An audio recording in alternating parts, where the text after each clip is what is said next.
You guys are awesome. Honestly, guys, thank you for being here. My name is Matt for OilersFanReaction. We got ourselves a doozy as a matinee game. 2 p.m. start. Obviously, Oilers are hosting the Buffalo Sabers. Um, it's a battle of opposites. The Buffalo Sabres 18-25-5. The Oilers 30-15-3. It's in the scripts. It's in the scripts. It's definitely in the scripts. I see you. I feel you.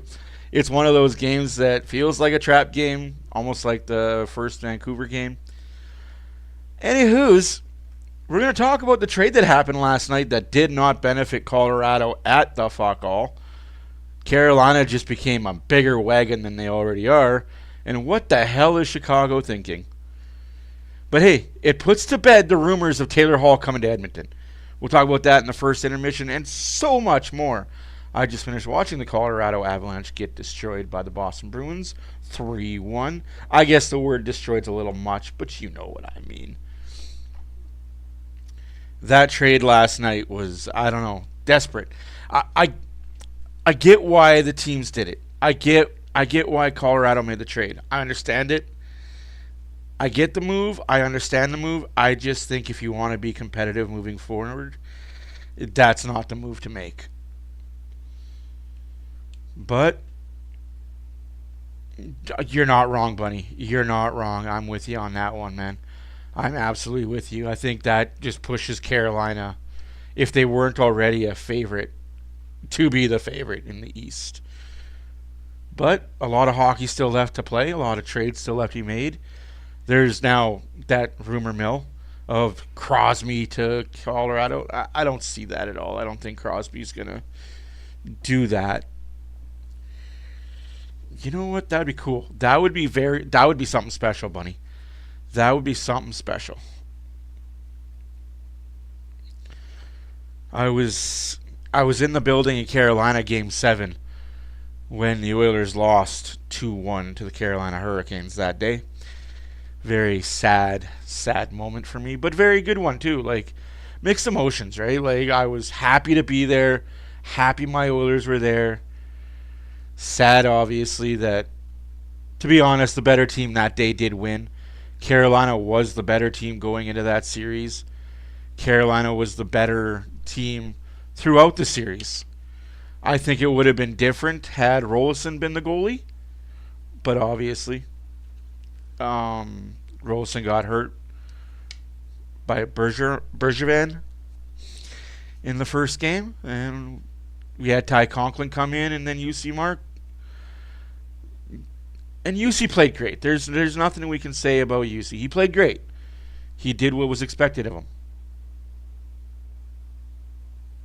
You know, losing does suck, man. Like, that's one thing I keep telling people. Yeah, we were there, happy to be there, but you want to win it, right? You get that far, you want to be the team winning it. But anywho's, on to today. Matinee game start. It'll be a later puck drop, apparently. They're saying it'll be closer to 2:10 than 2:05. As per usual, hockey games never start on time.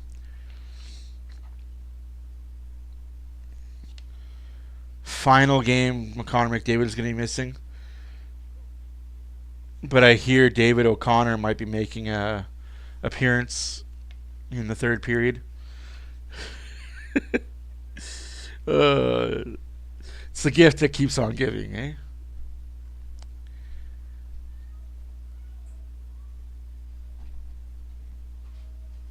You're not wrong.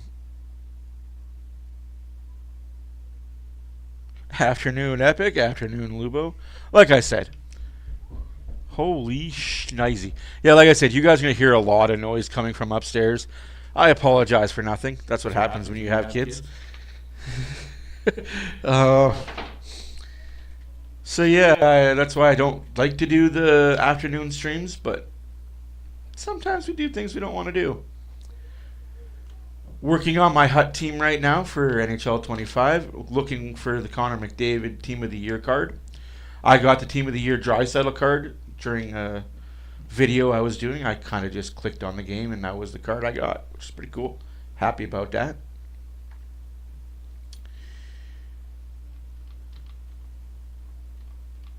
Again, thank you guys for all being here. You guys are all troopers.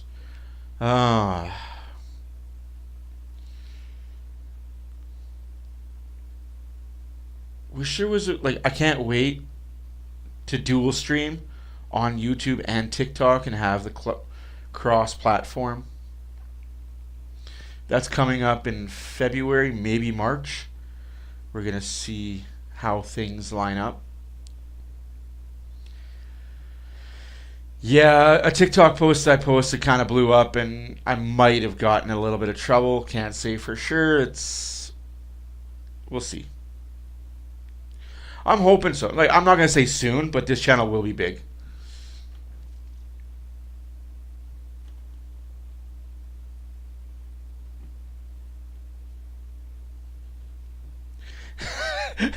Yeah, you tell a 5-year-old that has ADHD to put a mask on. How quick do you want to get yelled at, sir? I do TikTok. I do posts on TikTok. They're not videos like this. Hi, Stuart. How are you? They're not blown out videos like I do on YouTube. It's shorts. It's more comic relief on that side of things. Oh, absolutely. Absolutely. Oh, no. I don't see us jumping ship as community members. I think we have a very good understanding of each other, who we are, what we are, and where we want to take ourselves. I don't pretend to be a one-man operation here, guys. I will never pretend to take full credit for what goes on. There's so many people that make this possible. And I could never take all the credit for any of this.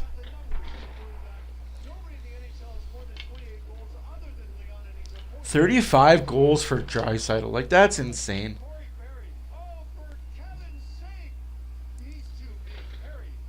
Stuart Skinner, the goalie. Don't give him a big head. As he has unbelievable gamesmanship and a great smile to go with it. He's always rooting for the goal. Let's go Oilers indeed. Stuart Skinner didn't like what happened against Washington, but look at what he does after a loss and what he's intending to do today. Almost a free man. Almost 2 games down, 1 to go. On Monday, Connor McDavid will be skating with his jersey for Edmonton against They would love him. McLean, Slate, Tage Thompson, Rasmus. That's awesome, Adam. That's awesome. I just saw Adam's reply on the video.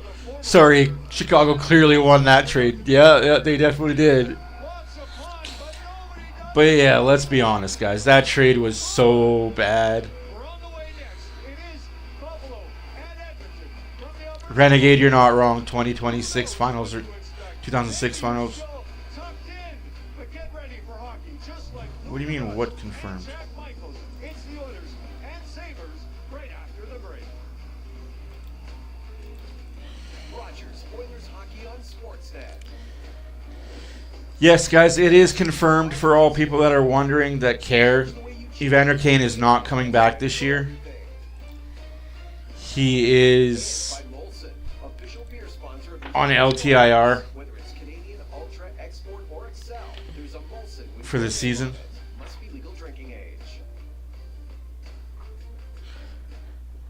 Ted Lindsay, Art Ross, and Hart Trophy. You know what? Give it to them all, right? He can have them all. He deserves them all. No, he doesn't deserve anything. I don't believe anybody deserves anything, truthfully. Excuse me. Forgot to mute the people in the background. Anyways, how's everybody doing on a Saturday, eh? 1 game done. A lot more games yet to be decided today. Excuse me while I cough a little bit in your ears. 13 games in total. 12 games yet to be started. 1 done, as I said. The Boston Bruins beat the Colorado Avalanche 3-1. I still stand firm on what I said.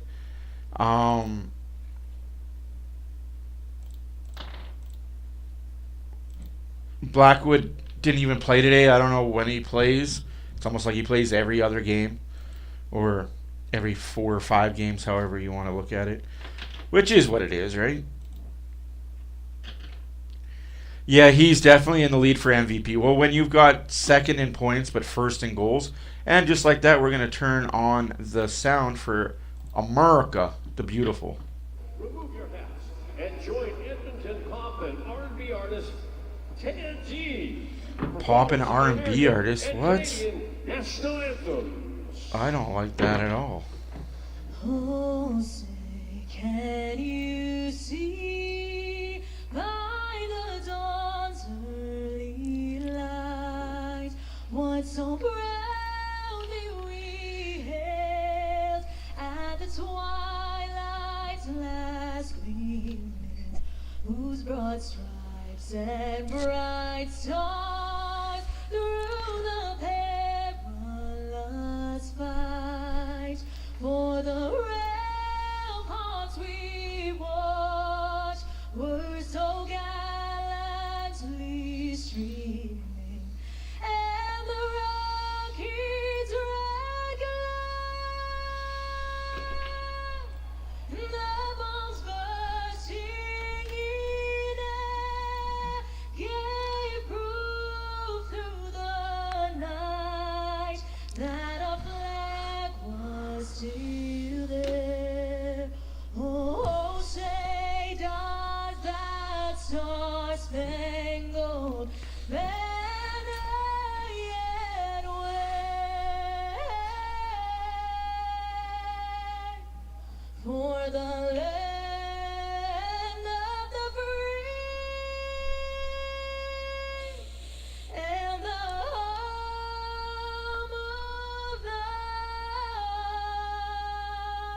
the brave. Wow, that was terrible. My thoughts, Dominic, on no fighting. I'll get to that after the Canadian national anthem. Oh, Canada,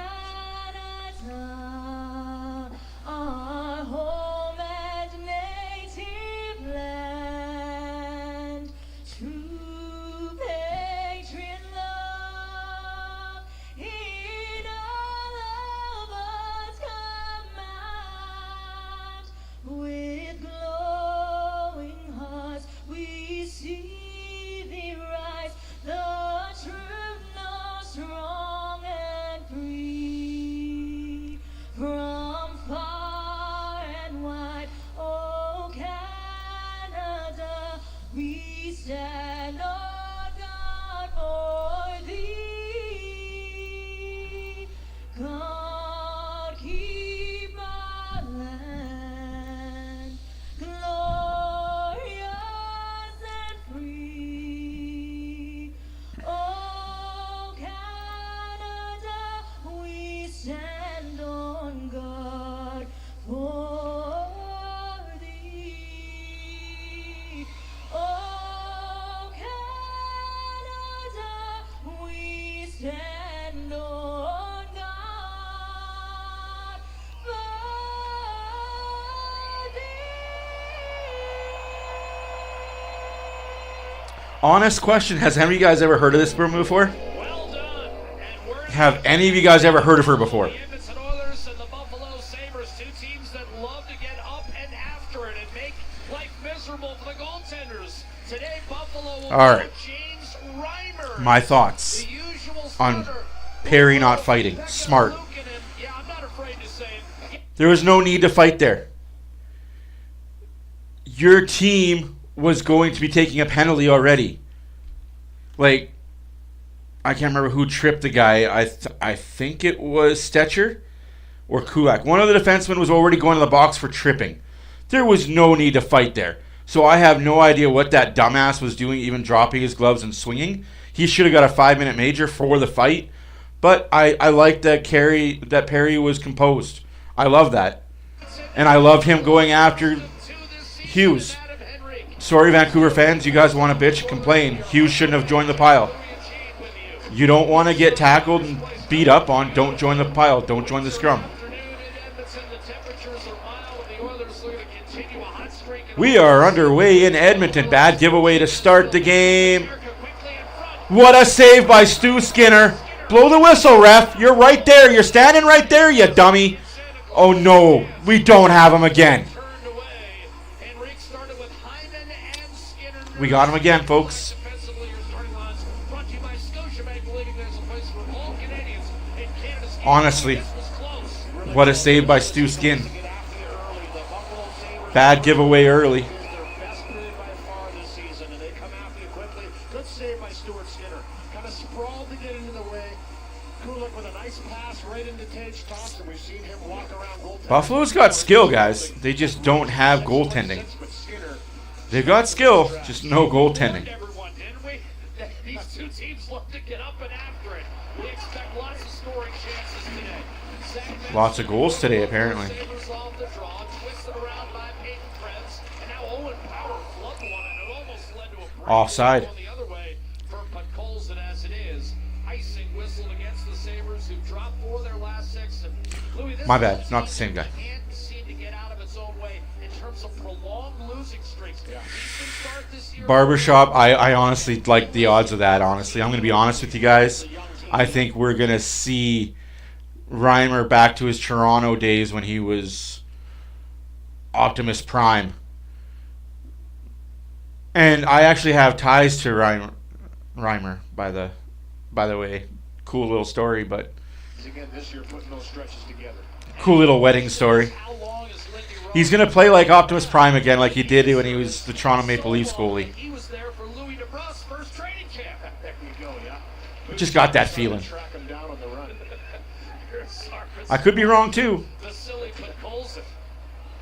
Draisaitl tried to tuck it inside. Here's Ekholm dishing across. Bouchard shot Draisaitl on a save made by James Reimer. Optimus James Reimer. Career start against Edmonton today. Swept up the left-hand side. Reimer has won only 7 of those prior 18 matchups. Battled for and controlled by Bouchard. Ultimately, as Edmonton lugs it up ice. This has been a tough out for the Oilers historically against the Sabres. Oh, I'll tell the story. First commercial break, I'll tell the story. If I brought it up, I'll tell the story. 14. Ryan McLeod, of course. 4 successful campaigns as an Oiler on the ice and dishing back to the point, maybe a second time. But the second time, one too many. Janmark picked it off. McLeod stole it right back and handed off to Henry Jokiharju. My theory behind that a little bit. Jeez. Young players, high picks, 13 years in a row, the top 15 pick for the Sabres. And, you know, they get excited to play the best teams. They get excited to play against the McDavids, the Draisaitl, the Nugent Hopkins, and teams that are in the running to potentially win the Stanley Cup. They get fired up, and sometimes that type of team that's good, Edmonton, maybe takes them a little lightly into games. Well, Edmonton has beat Buffalo. Bad giveaway by the Oilers again. Come on, guys, clean it up. 17 minutes left in the first period. 2-1 shots for the Oilers. Nothing is the score. That goes right on to Reimer. And a whistle. So, Give you a hard time, and that's Buffalo. back in the day, I can't even say back in the day, it was, I guess it was about 10, 15 years now. James Reimer was dating a girl from Edmonton. He married said girl from Edmonton. He got married here in Alberta, just outside of Edmonton. The girl he married, I was dating her best friend at the time. And yeah, got to go to an amazing James Reimer wedding. Pretty cool. Quarter century now behind an NHL bench. As Louis mentioned, 5th in victories. Oh my God. I may have to disappear throughout the stream, guys. Of course, I hope not.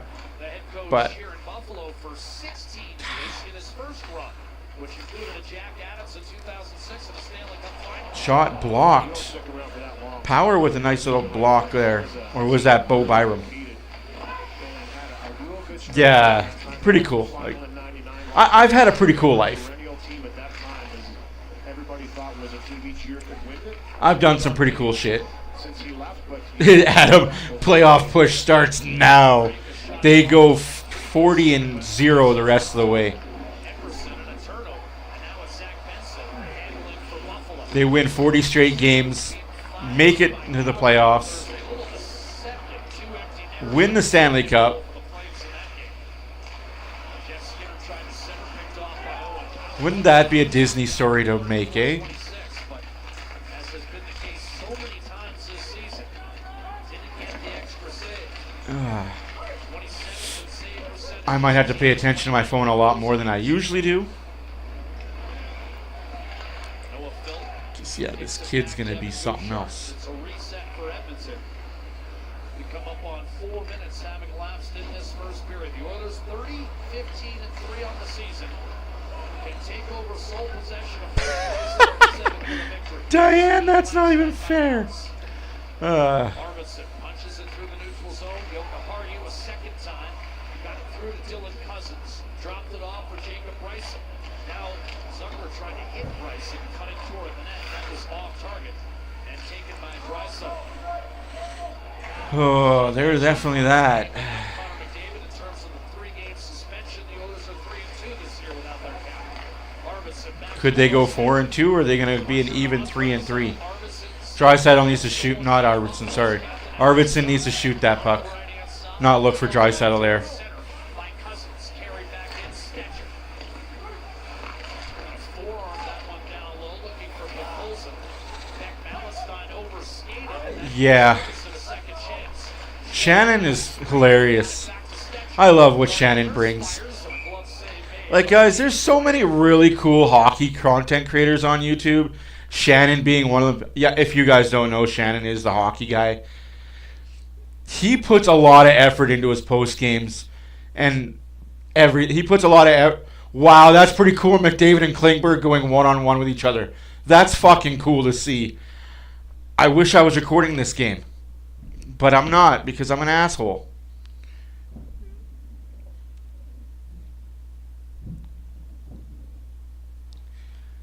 Why would I be recording this game? That makes freaking sense.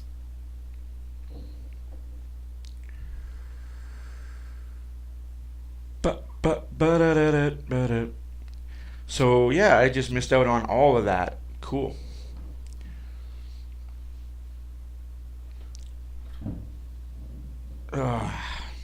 That's cool. 7 years. He started the year with Anaheim. He's 1-5-1 on the season. Had a good year last year in Detroit. He was 11-8-2 with a save percentage of better than 900. No, I thought I was. There's just been so much going on over here. Everybody, like, it's been a rough week for the family and everything going on.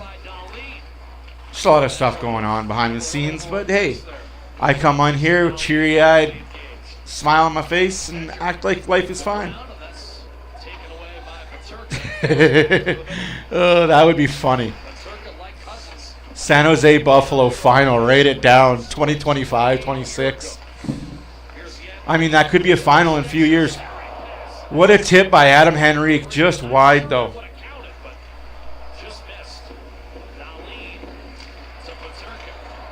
Oh yes, I do record the game because I like to watch it after I'm done watching it with you guys.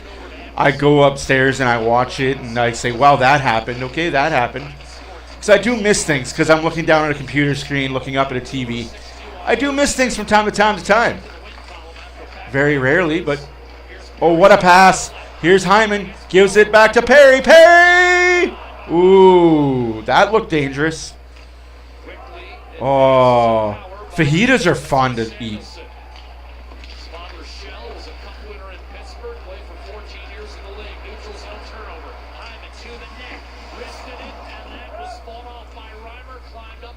Ooh, James Reimer is looking good so far. I will be eating in the first intermission, so I will be leaving you guys because big boys like cake. We definitely need a goal here. What a play. That's offside. It's a bit offside. So in case you guys didn't catch what I said, McDavid and Klingberg were going one-on-one together. Because obviously McDavid can't practice with the regular group right now, and neither is Klingberg.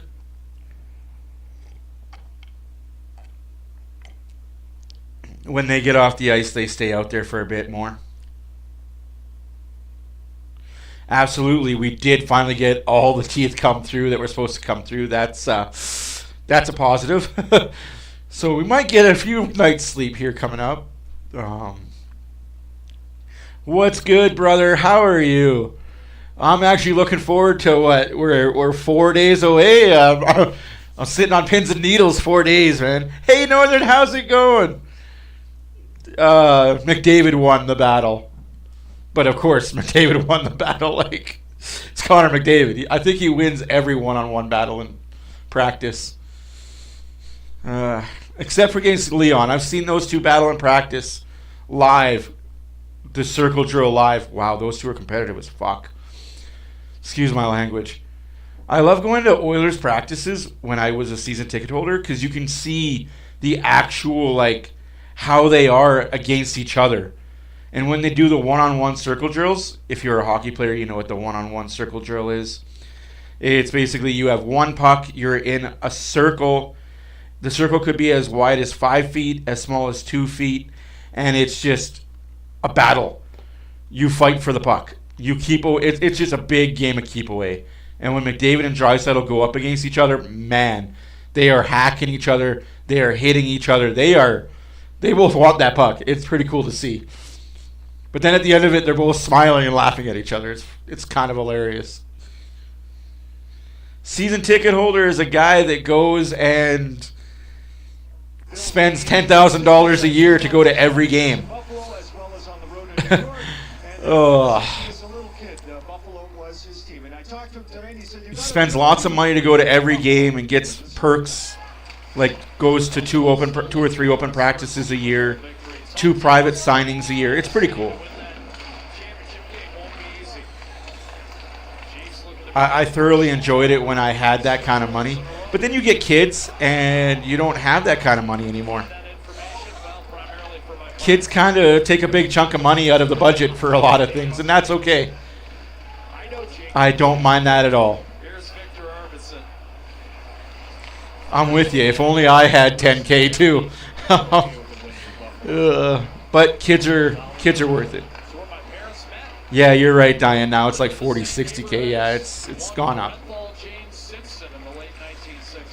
Absolutely. Like I miss it, but at the same time, I wouldn't change any of it for my kids at all.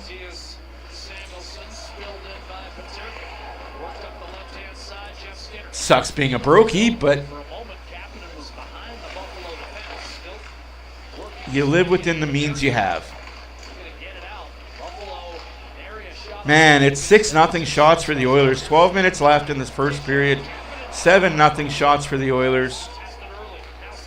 8-0. But, again, no goals. Yeah, that's it. They've skyrocketed. I was also a season ticket holder when they were in Rexall Place, not Rogers Place, so different building, different seating charts, different everything.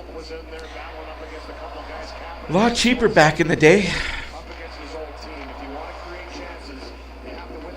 Why did it jump up so high? Newer building, different owner, winning team. They were basically giving away season tickets to have people show up to games back then. Now they have 5-year waiting lists for some tickets. Of course, it's gone down now because nobody can afford them, so a lot of people are giving them up. That's offside, no? Doesn't matter, I guess. Good defensive play by Kulak there. Still no shot. Apparently it's 48-8 for shots for Buffalo. Wow, they've taken 48 shots. They haven't even taken... Holy smokes. 48 shots by Buffalo. You're not wrong, Joe. You're not wrong. That building had everything, man.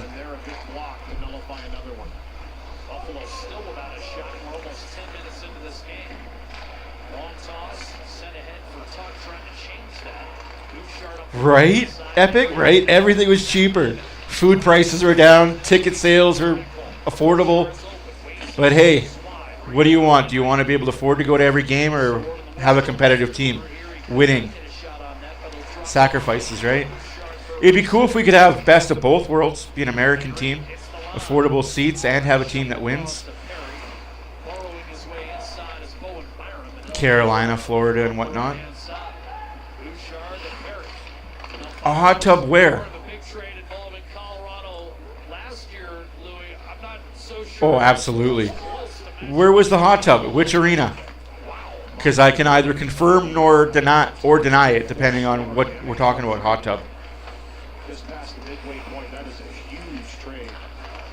And Rantanen going to the Carolina Hurricanes, along with Taylor Hall from Chicago, become the bank in the situation, pick up a third rounder, but just Luo, you're awesome. Oh, you're funny, dude. Was there a hot tub in the old building? There was more than one hot tub in the old building. Was the hot tub public? If you knew the right people. But the hot tub was mostly in the Oilers locker room and in the visiting locker room, as well as the Oil Kings locker room. There were 4 or 5 hot tubs throughout the building. They were underneath the corridors in the locker rooms. If you knew the right people and had access to that, you could join in the hot tub, but no public access were allowed for the hot tubs. Just like in the new building, there's like 18 hot tubs. There's 7 hot tubs per player. It seems like every player has their own specific hot tub. It's pretty cool.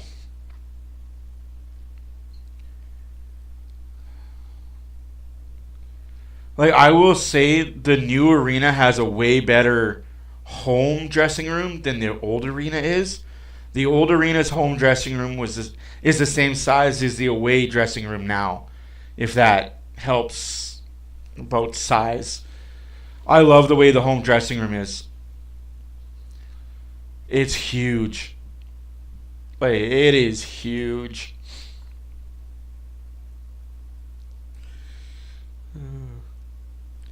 You know, you gotta drink coffee with cream and sugar. Cream and sugar, cream and sugar. If you know the song and the little cup that says it, you have kids and you're awesome. passes into the slot. That one there, just a little backward. This is a hard one over to Bouchard, but again, tickle the Raptors. You have to be ready. You have to be light in your feet, ready for Brown right here. Kind of kicks this one off the skate first. I thought maybe an opportunity just to take a chop at that one, move a little bit, take the one-timer. Gary Bettman is retiring in 2 years. Not soon enough. Was that my outside voice inside? I'm sorry. That's not soon enough. Or my inside voice outside. I disagree. No way. You got to add some supplements to the coffee. I'm not a big fan of like creamer shots and all that, unless it's like the best of the best creamer shot. But coffee and cream, coffee and sugar, cream and sugar. Please don't bring that down. It's bad enough that I remembered that's what that song was. Yes, a singing coffee cup. Yeah. Yeah. Like I said, we got kids. We got toys of all shapes and sizes. And that's a penalty coming up against the Oilers. Can't do that. Troy Stetcher going to the box for interference. That's a call, guys. That's a penalty. I am not upset by it. Interference is going to be the call. Troy Stetcher, it looks like here. And this puck goes by a little step in front of... I'm not upset by that. Gets his body in there. He steps in his line, no question. Tage Thompson does the right thing, continues to fight through over top. I am not upset by that call at all. Don't do it. Sabers power play, yet another sore spot this year. Ripped on net right off the draw by Paterka. Buffalo gets the first power play of the game. One shot on net for the Buffalo Sabres. They didn't score. That's the Bronx clap for Stuart Skinner. He gets the Bronx clap.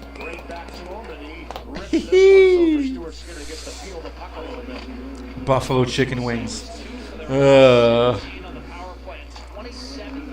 Also, I buried the lead. Welcome back to Edmonton Clouder. Ryan McLeod is making his first appearance in Edmonton since being traded to Buffalo.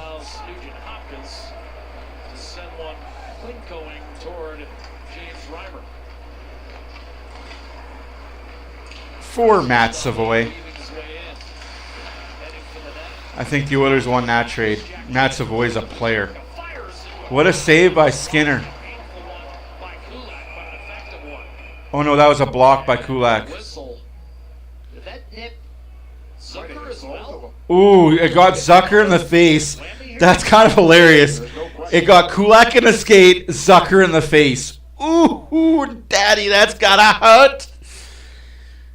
Ooh, yeah, they're both feeling it. What a shot, though. No, it was a stick. Oh, the refs missed it. Oh, it was his own stick. That's bad. Your own stick got you. Oh. Ouch. Anywho, you got hammered in Buffalo after seeing the Oilers win 3-2. Parker Rennan won the game. That was, oh man. You're dating yourself with that, my friend. Holy. The one in, like the few times the Oilers win games in that era. I kid, guys. I kid. The Oilers were kind of good that year. Jesus. Buffalo's not looking bad on this power play, if I'm being 100% frank and honest. Well, thank you, Anna. Yeah, she doesn't like being on camera, so. So this is the singing coffee cup. What? Yeah, but you're too crazy. Okay, go back upstairs, please. Thank you. No, that stays downstairs. That's a downstairs toy. I don't care. That's a downstairs toy.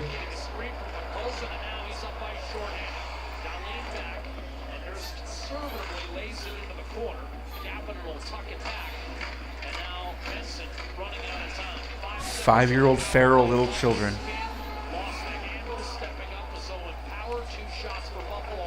2 shots for Buffalo on the power play. But 8-2 shots for the Oilers. Nothing. Score.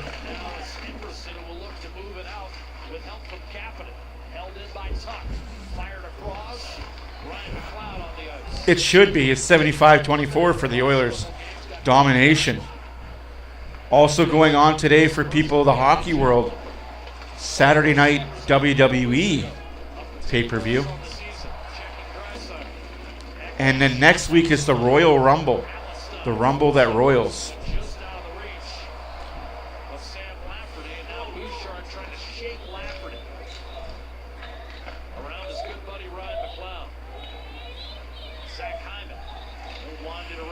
Why are you singing at me?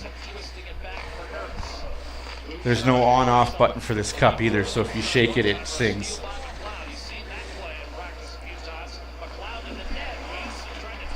Oh, that would have been a pretty play.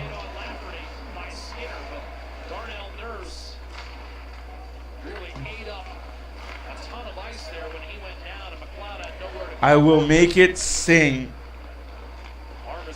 It's part of a Saturday night thing. It's Corey Perry goes offside. So this thing, depending on what button you push, it's got a red button, a yellow button, and on top it's got a little...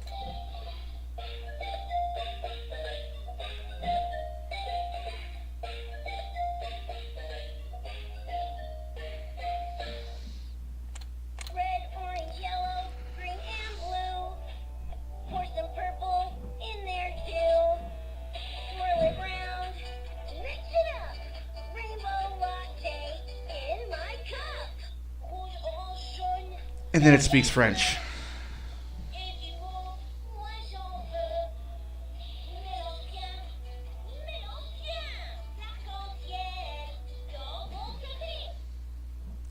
Yeah. It definitely is a fidget spinner for kids. There's no on-off switch. There's no power button. It just goes. Yeah, they're on Netflix now, and I love the fact that everything is on Netflix in Canada. Raw is the only thing on Netflix in the United States. That'd be cool if Edmonton had power play coming up. But I think that was just offsides. Adam, you the man. Son of a Adam. Well then. Yeah, like I said, this thing is crazy. It does have a mind of its own sometimes. It'll be sitting in the middle of the living room floor, and it'll make noise at you. Just ignore the voices. Although the best song that it has.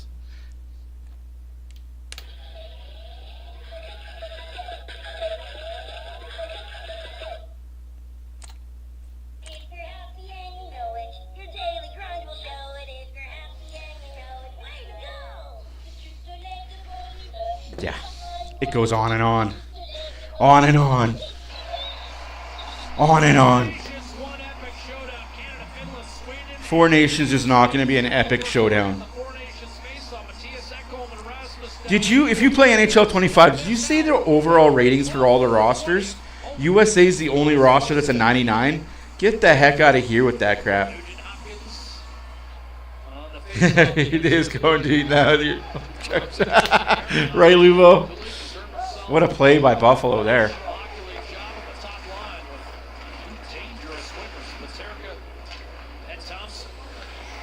Oh. Anywho's, back to reality. I think that's why people don't like me, is because I'm too informative.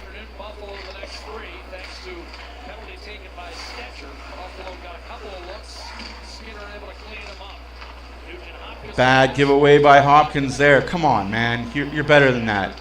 No offside, says the referee. I think this is where Hopkins is best suited. Third line center.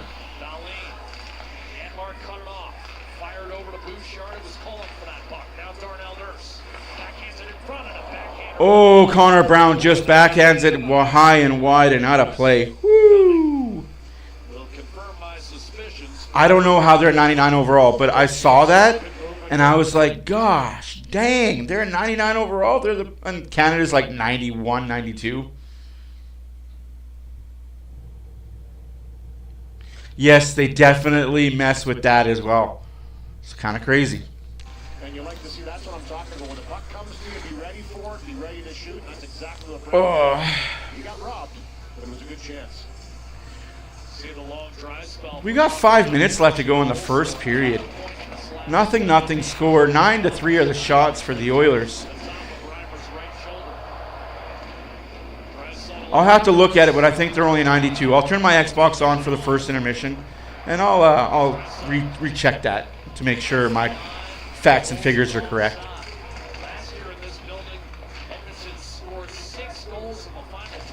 Canada has no goaltending. Remember that. They don't have good goaltending.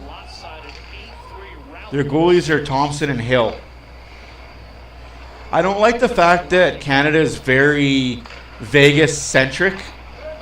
But the head coach is the Vegas coach, so.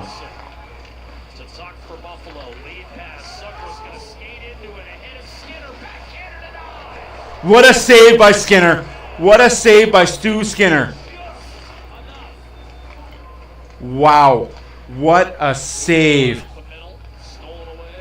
Depending on if you're Canada or USA.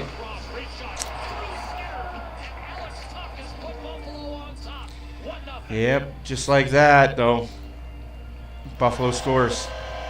Waves the chances here for the Buffalo Sabres. And Zucker finds himself in all alone here. This pass right here off the wall, and he catches Bouchard again. Fucking Bouchard. Great save by Stuart Skinner. Bouchard gets it out of the zone in the neutral zone. Was quickly brought back by Grayson. And because he brings it back in so quickly, a nice pass across from Zucker right to Tucker. It's a quick release. Finds its way by Stuart Skinner. He looks him down afterwards because it was off his stick in a flash, and he finds the back of the net. 1-0 Buffalo. We're talking about this is a team that can put pucks in the net. 2 chances in a row. Second one finds the way home.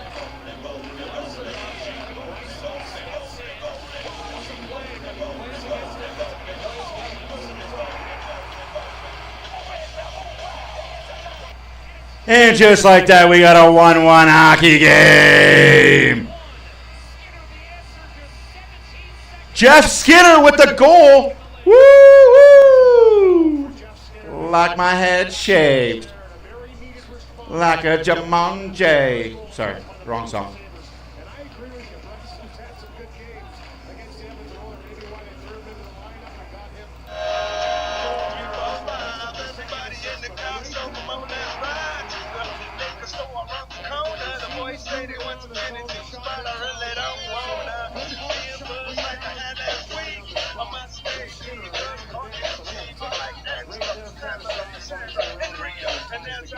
one. You know they get sweeter. So what can I do? I really value my lord. To me, son is just like a boy. Anything fly, it's all good. Let me jump in and sing in the trumpet. A little bit of Monica in my life. A little bit of Eric.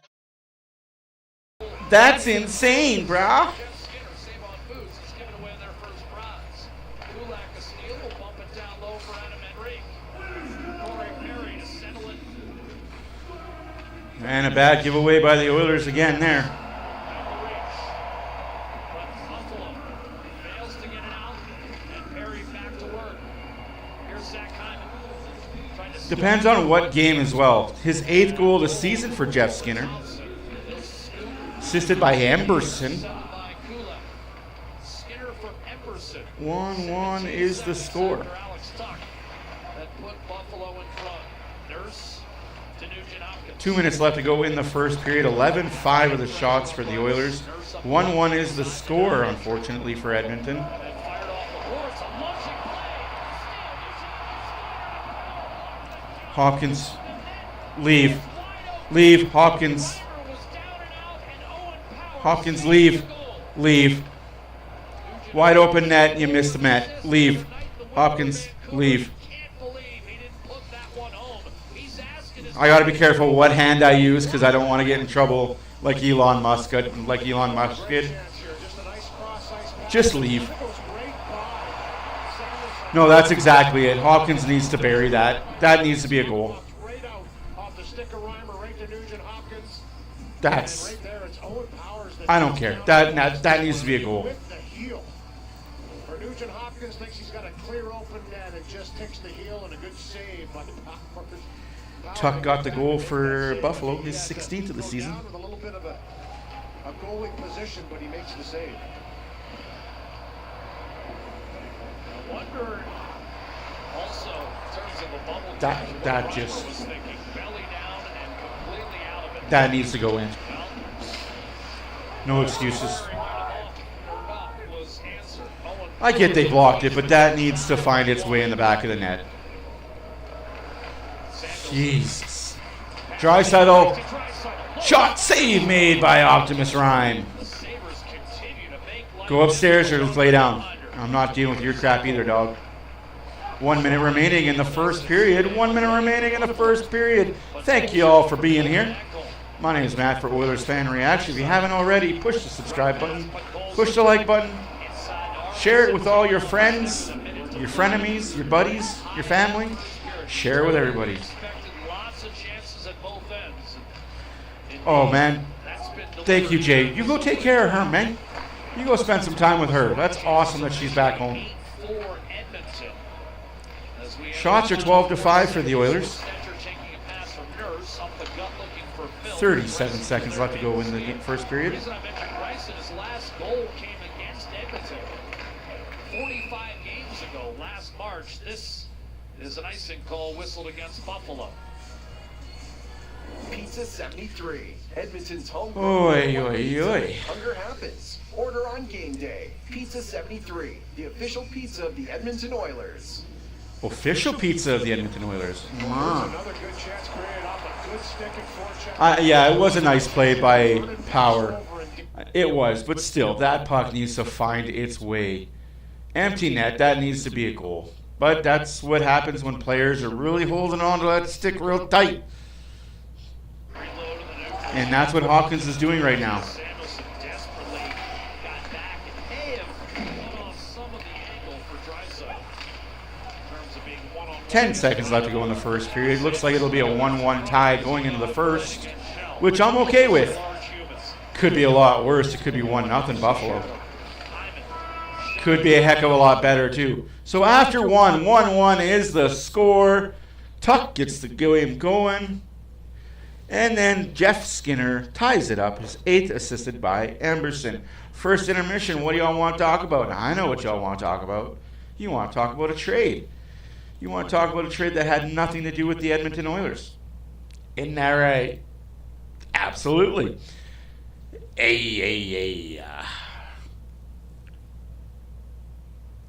Oh, it's way worse. Way worse. I don't eat from either place for pizza. Believe it or not, I don't get pizza from Boston Pizza. I like Little Caesars a lot more than I like anything else. Anywho's, around the NHL, there are a few games to be played today. A few games on the schedule, as they say. Klingberg won't be in until earliest Monday. I don't know why they're sitting him right now, but that's their choice, their player. They're allowed to do what they want. There's 13 games on the docket. In Edmonton, 1-1 after one.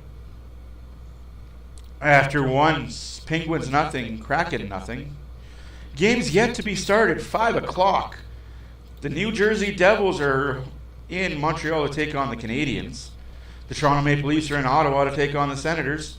The Tampa Bay Lightning go to Detroit to take on the Red Wings. The Kings are in Columbus to face the Blue Jackets. The Stars are in St. Louis to take on the Blues. Calgary's in Minnesota to take on the Wild. The Hurricanes, the new and improved Carolina Hurricanes, are in New York to take on the Islanders. The Washington Capitals are in Vancouver to take on the Canucks. The Predators are in Anaheim to take on the Ducks. The Panthers are in San Jose to take on the Sharks. And a game that happened earlier today to much enjoyment to me, myself, and I, the Boston Bruins beat the Colorado Avalanche 3-1. Now that you got it good and understood, let's talk about the thing you all brought here to talk about, the trade, the bombshell that happened last night after we all went to bed. Well, majority of y'all.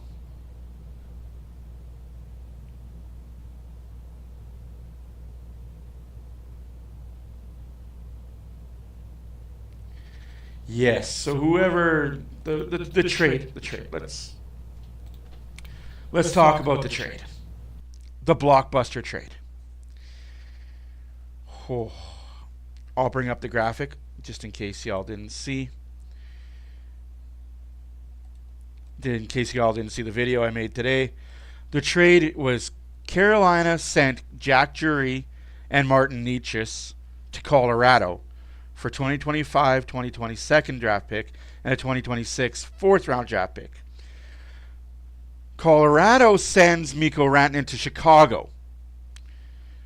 Chicago then trades Mikko Rantanen, half retained, to Carolina with Taylor Hall. And Chicago receives a third round pick from Carolina. So if in facto Colorado traded Mikko Rantanen to Carolina for Drury and Necas. Now that you get that and understand that, three-way trades suck. I hate three-team trades. I don't like them. I think it's a cop-out. If you don't have the money to make the trade happen, then the trade doesn't happen. Don't get a third team involved because they're bucket barrel people. And it's always the bucket barrel teams that are the third team in. I think Carolina won this trade hands down, point blank. Carolina got away like thieves in this trade. Colorado, not so much. I don't understand that. Mikko Rantanen is a way better player than Martin Necas. Ever will be. And that's not taking anything away from Necas. I get he's a good player in his own standing, but he's not Mikko Rantanen. And I get why Colorado did it. I understand why Colorado did it. Rantanen was not re-signing in Colorado in the offseason. So instead of losing him for nothing, they got something for him. I get it. I get the hockey move. I get that it makes sense for Colorado in that aspect, in that regard. But I don't know. I don't know. It's just my bad. Canada is 96. Finland is a 92. Sweden is 97. And USA is a 99 overall. How does that make sense that Canada is 3 points worse than USA? USA is the best team according to these guys. It is what it is. I chose Team Sweden because I think they're going to win the Four Nations Cup.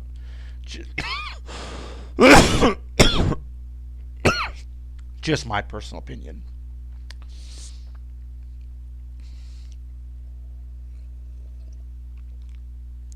Ooh. No, yeah, I don't understand how they went about that and figuring that all out, but it is what it is, right?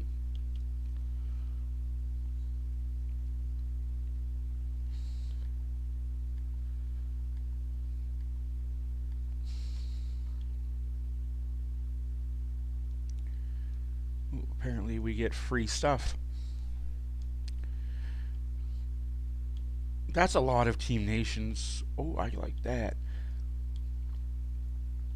I'll definitely play more Hut later tonight. I haven't been playing very much Xbox lately. Just got a lot of stuff going on in the personal lives, dealing with that upstairs. I think Sweden's going to win. In all honesty, I think Sweden has the better built team to withstand 3 games. That's exactly it. And no offense to Mikko Rantanen, he wanted $12 million. He wanted more than what Draisaitl's making next season. He saw what Draisaitl's getting, and he said to Colorado, "I'm worth more than Draisaitl is." Essentially, he's saying he's worth more than McKinnon. You're not. I hate to be that guy to break your bubble and hurt your feelings, but you are not worth more than McKinnon. Not even a little bit. No, absolutely. Canada's goaltending is where I'm struggling. Canada's offense won't bother me. Canada's offense is going to be OP. It's their defense that's kind of not it. 90 overall. What? I can do that? Oh my goodness, I might just do that.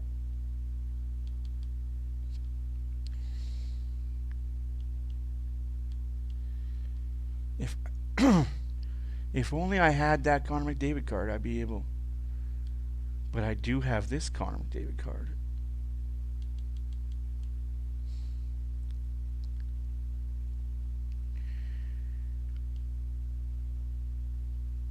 Sorry, guys. I just realized that I could get Connor McDavid's Team of the Year card pretty easily.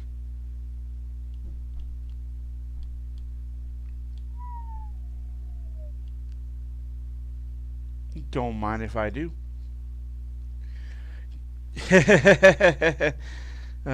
Yes, Ekholm is going to be playing for Team Sweden along with Arvidsson.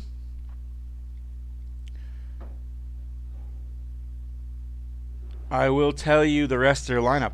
Team Sweden's lineup is stacked. They have Kempe, they have Arvidsson, they have Pedersen from Vancouver, Anderson in Calgary.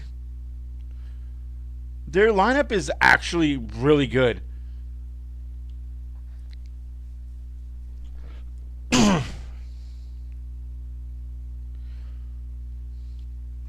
So, Team Sweden's lineup. That's not what I wanted. Not even a little bit.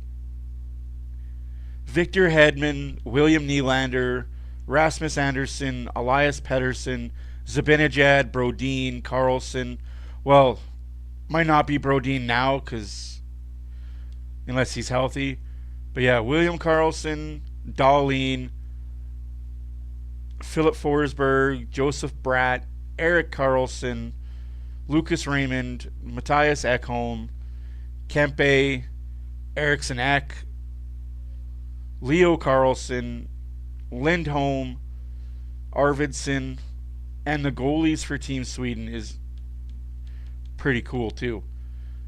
Their goalies are Gustafsson and Jolmark. It was Markstrom, but as we know, Markstrom is hurt for 6 weeks. If you haven't saw the play, go watch it. So yeah, right now they've got Philip Gustafsson and Jolmark as their goalies. That's probably going to be their scary point for me is their goaltending. The American goaltending is Hellebuyck, Ottinger. Finland goaltending, UC Saros, Lykinen. Canada's goaltending is Binghamton, Hill. I'm not sold. I'm not sold on that. Like, I don't like the goaltending in Canada.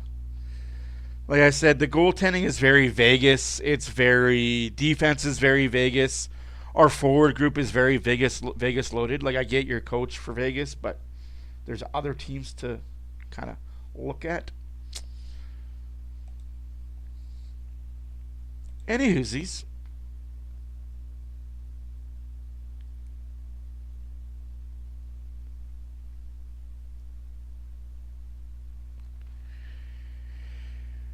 Oh.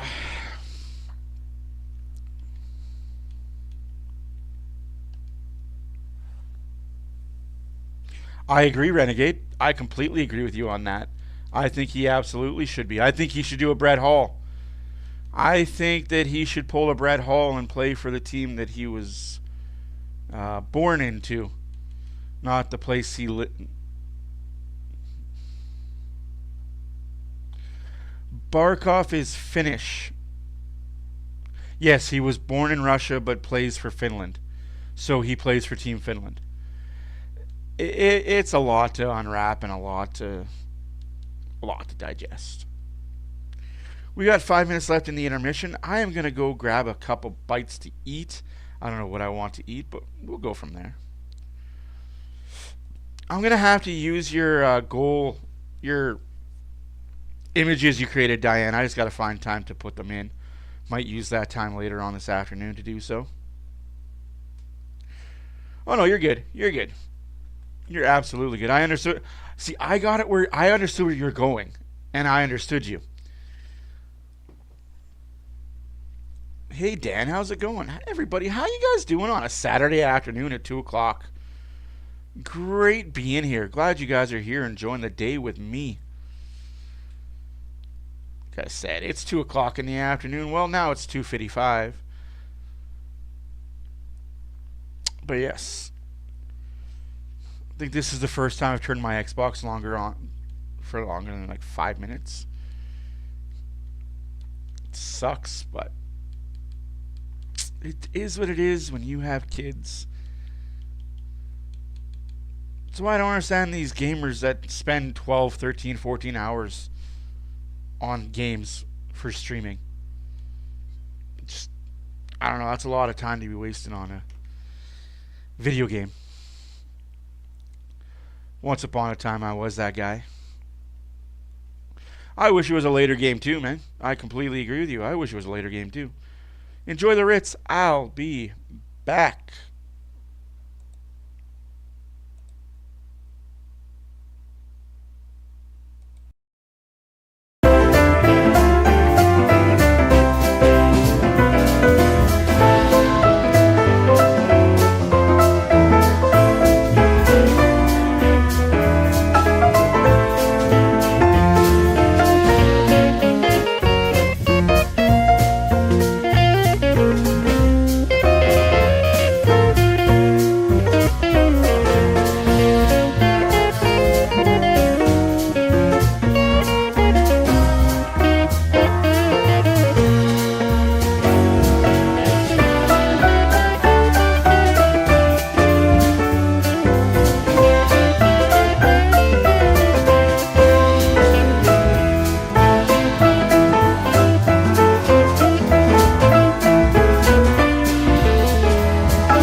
at the shot. Hello. It doesn't have to be a real hard one. Nurse was ready for this little flicker on net with Janmark right in the eyes of Reimer, and as a result, it bounces around. A real good chance on the forehand side for him. But Nurse just knows that he has that presence. And Yeah, presence. UFC has a lot of good fights on. To the top of the blue paint with the right pad. 16 years ago, Louis, I saw James Reimer for the first time, a 20-year-old fresh out of Red Deer, goaltending for the South Carolina Stingrays. Their head coach was Jared Bednar. Their captain was Spencer Carberry. There you go, two real solid coaches in the National Hockey League now. Obviously, Bednar, a Stanley Cup winner with the Avalanche in 22, and we just saw Spencer Carberry here with the Washington Capitals having a tremendous season this year. So, sticking it out, Reimer, right? Yeah, for Sticking it sure. out, getting a chance for Lindy Rupp, gives him an opportunity in the start tonight. He's been solid. Shot from a point. Now, Lindy Rupp was probably as old as Reimer is when he outran you in the training camp, correct? He did outrun me. I had probably about 25 pounds on it. So he was a little lighter than I was, but he said he could hear me breathing from a mile away from him. Draisaitl. Arvidsson. Got to score on these chances Buffalo's giving you guys. Corner, Podkolzin. The old Roger Nelson training camps, 25-kilometer runner, 25-kilometer bike rider, 5-kilometer run, and it was in the Adirondack Mountains, so it was up and down. It wasn't easy. I'm just going to say, I don't believe I've run 25 kilometers cumulatively, like, in my life. Here's Dylan Cousins in the shot. It's redirected wide. Skinner looking to freeze. That's not Here's loose, you a guy dummy. who loves to run. Gene Principe, what do you got? Yeah, normally I'm just running my mouth, but it's worth it when it's... Gene Principe in regards runs to his the mouth. Oilers Feeding Oil Country 50-50, presented by Rogers in support of Apple Schools, keeping thousands of kids Not wrong. in schools across Oil Country. Look at the total, over 152,000 and counting. Get your tickets now at edmontonoilers.com/5050. Gene, the rumor is, and I don't want to put undue pressure on him, but the rumor is Gene's lining up a summer marathon, so we're going to have to get him in game shape.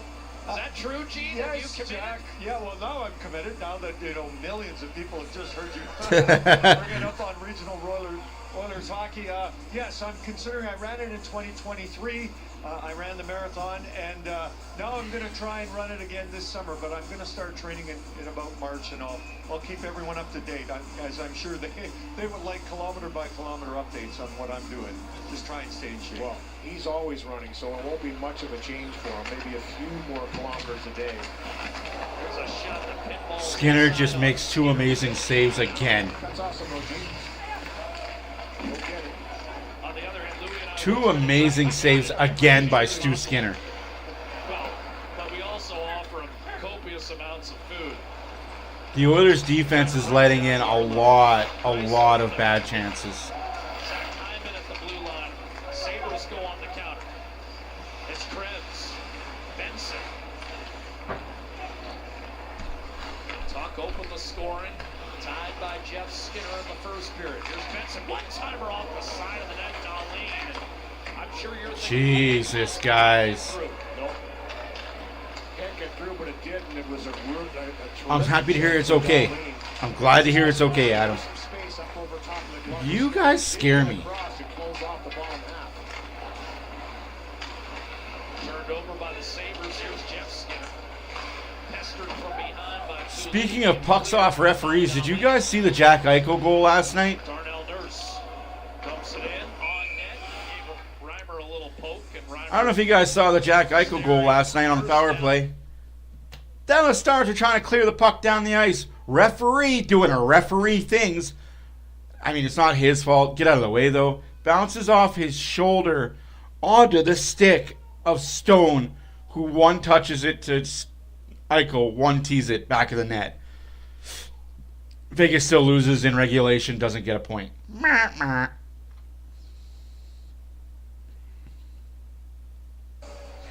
Draw one by Noah Phil. No, absolutely. I don't understand why other fans don't see what, like, use your eyes. You're going to see he makes the first save more often than not. It's the rebound because the players are standing around in front of him that go in. Like, Shoveled back in by He's making good save after good save. Buffalo all But year long. 5 shots, 1 goal is all they're going to talk about, right? Turnovers. And it's surprising when you look at the defense they have, the young, high I'm with you, Renegade. I don't understand what a lot of Oiler fans see when they just speak about how bad Skinner is. Look at the saves he makes. Just being cleaner coming out of the And that's why I get mad at the analytic community. Well, his analytics.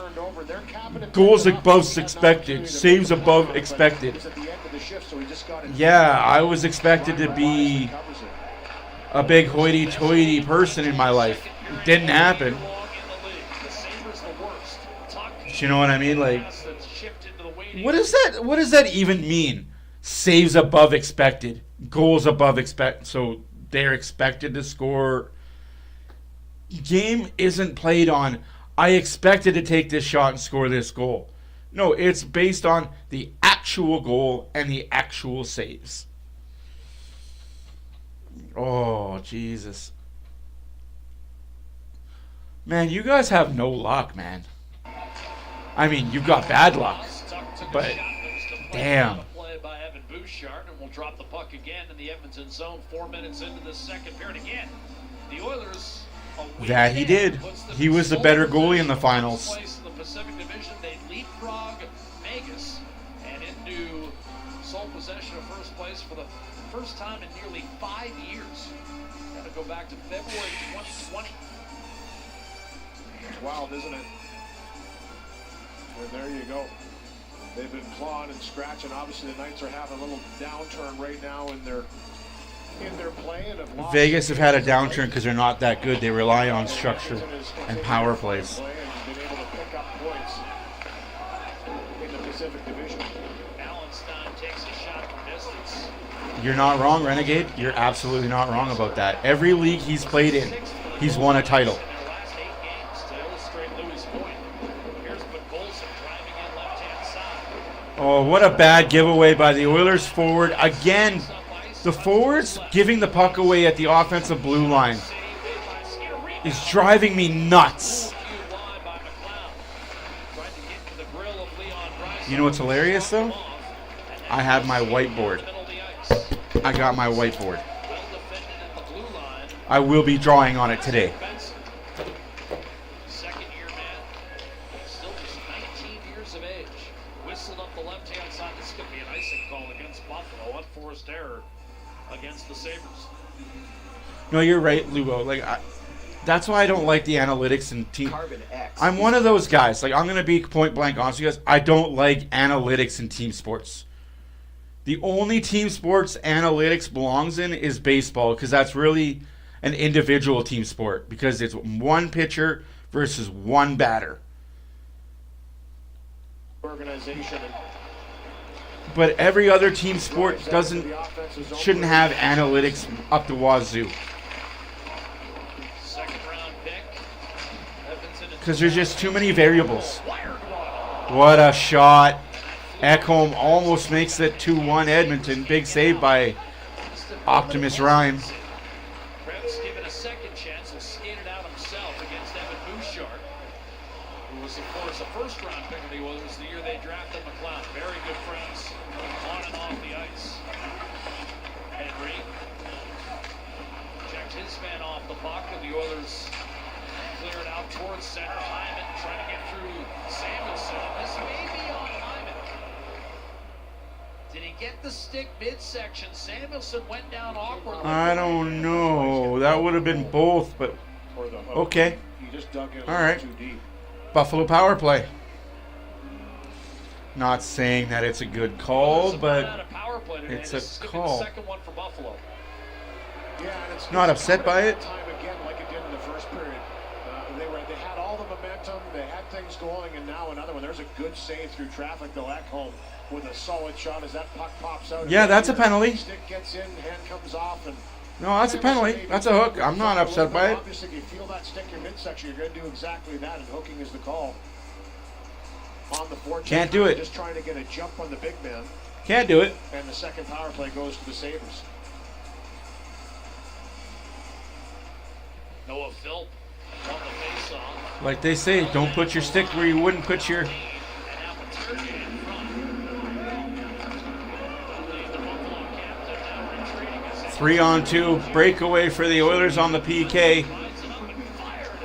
Ooh, what a shot, what a save. 3-on-2 develops here. Good quick play by Nugent Hopkins to pounce on a loose puck in the corner. I love to see that shot from the kid. Noah Phillip, take that shot more often. Honestly, I want to see this kid like just unleash. That's a shot, man. That is a nice shot. Noah Phillip, shoot that more often. Nothing left over for Nugent Hopkins, who's right in front. Oh, wow. Brown almost scores. Brown again with the tip. 1.5 left to go in the power play for Buffalo. They're second of the game. 13:50 left to go in the second period. A 1-1 hockey game. 19-8 of the shots for the Oilers. But none of that matters. When the game is tied at 1, you can take a million shots. If you don't score, it don't matter. It's only a matter of time. Well, think about Jeff Skinner Thursday against Vancouver. Had a couple of great looks. Demko robbed the foul lane. One-timer rip by. What a save by Skinner. Stu Skinner. Or Buffalo sniper. Yeah, and he can rip it. You know, has registered the hardest shot and the hardest goal this season. With this Gotta love that. I mean, he gets all of that one. I love that cockiness of Skinner, though. Like, that's mine. Thank you very much. And sometimes that can interfere. 98.3 miles an hour, that blast. Off the draw, Benson, quick shot, save, Skinner, rebound. The Sabers can't outspin it over the net. Holy shit. Stu came to play, folks.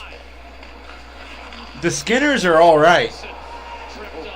Hey, there's a title for the video if they win.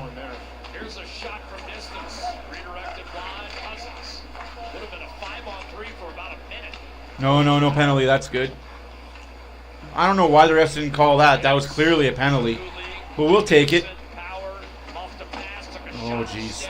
30 seconds left to go in the power play. Come on, boys. Bend but not break. Stone moments ago by Skinner. And then got himself crowded in the corner by Nugent Hopkins. Alex Tuck fires on a cross. Kulika shot. Good save, Skinner. Huge save by Skinner again. A little extra in front here. Benson obviously under the skin of Henry. Tale of two Skinners. Sequence gives him a couple shots, gets Skinners win the day. Young Benson, 19 years old, 18 years This old. shit writes itself, folks. Last year. Not afraid to get to the dirty areas. But here's that quick chance right off the draw. That's Wow, a different what a play. save, man. He's jamming away at the left pad. Bang, bang. And a good job by Skinner. He sprawled a couple times like that. Yeah, you're not wrong. You're not wrong, Adam. And then the wrister through traffic. He says, I'll hold on to that one. And maybe that little bump, little stick. Henry didn't like too much on Skinner. Your best penalty killer's got to be your goaltender. And Stuart Skinner's been that.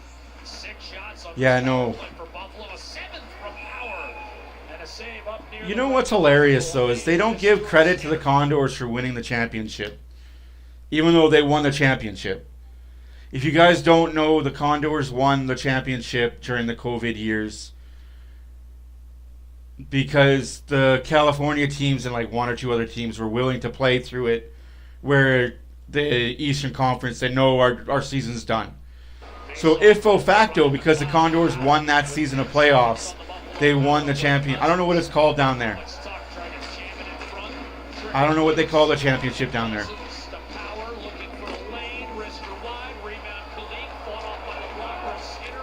Skinner's fighting it. I love it. And it goes in. It'll be a 5-on-5 goal, and Yuri Kulik has given Buffalo a 2-1 lead.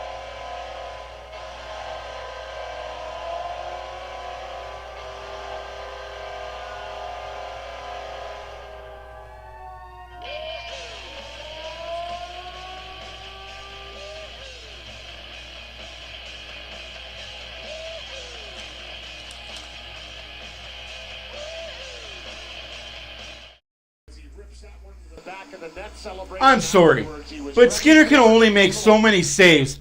Boys, head out of your fucking asses. That's just garbage, man. How many saves can your goalie make before you fucking realize, oh crap, we got to get the puck out? No goal on the power play, but might as well have been. Still in an odd man situation against on the setup. Here's McLeod firing. And a Save made by Stuart Skinner, and the rebound lifted out of play. Kulik, his ninth from Power and Cousins. Buffalo 2, Edmonton 1. Like, that is not on Skinner at all.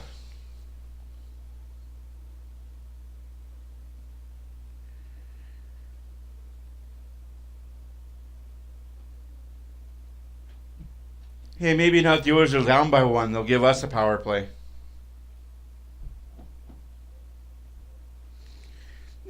There's no excuse for it, but that's what happens. That's why you play the games.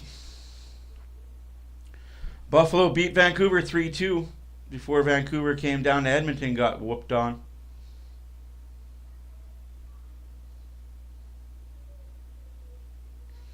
You got to get that puck out. Like, that puck, I don't care if there's an icing in that situation. That puck needs to leave the zone.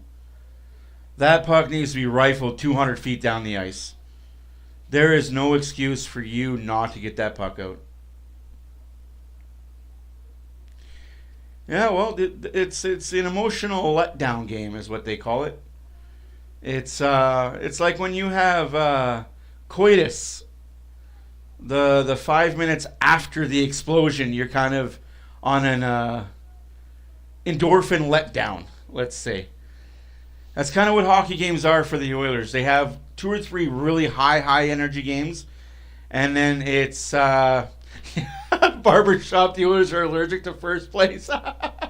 It seems that way. It really does. It's right there for taking. It is right there for taking. You know what I mean? It's right there for the grass. Just win this game. You guys have a banner up? I didn't even know that, Edmund. I didn't even know there was a banner up in the building. That's cool. You're absolutely on. It's like they don't want it. They want to play the harder schedule, the harder road to the cup. Not 2-minute power play, too many to give up. 8 shots on the power play, that last power play. And then 2 more at even strength, the second of which. Holy crap. Shots are 19-18 for the Oilers, 2-1 Buffalo, 11 and a half left to go in the second period. Slashed as he was getting that shot away on Stuart Skinner, who's been pelted with pucks in this second period. Doesn't take him a lot of time, Thompson, to get that shot away at 6'6". He can Oh shoot, we're not on the penalty kill anymore, that's right. Might as well be. Good save. Evan Bouchard able to wedge the puck safely out of the zone following the draw. Kulik with a turnover at the Edmonton line. Puck trickles out. Arvidsson, nifty play to get it to Polson. Tracked by Dowlane. Bouchard, Dackholm, wrist shot, gloved by Reimer. Saved by Reimer. I could save that. And I can't see straight. ATCO Energy is the official energy provider of Rogers Place. So much time left. Of the Edmonton Oilers. Well, the excitement of TGL continues as Jupiter Links Golf Club faces. Ooh, that'll be a good one. Boston Monday, Common Golf. Don't Tiger miss versus Woods, Rory. McIlroy leading their teams in this compelling battle of golf's biggest stars. That's Monday, 6:30 Eastern, 3:30 Pacific on Sports. Oh, I think we will too. Oh, there's a high hit on Nurse, not called, but hey. Jason Zucker over the line. Mishandled. I'm just saying, we don't ever want to see Buffalo kill a penalty, apparently. Hyman and Perry. Hyman and Perry loads and fires, and that shot was stopped by James Reimer, peering through a screen and able to put that puck. So it's called the Calder Cup, just like the Calder Cup for Rookie of the Year. That's what I thought, but I didn't want to speak out of turn, or speak out of class, as they say.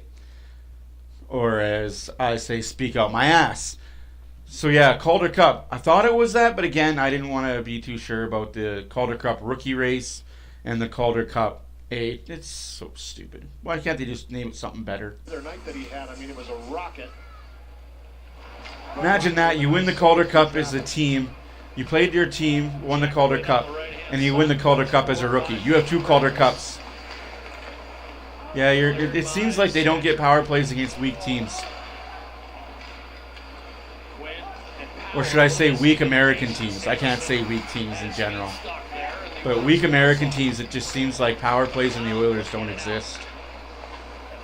Wonder why that is. New life here. Nurse's shot. That ricocheted back to center.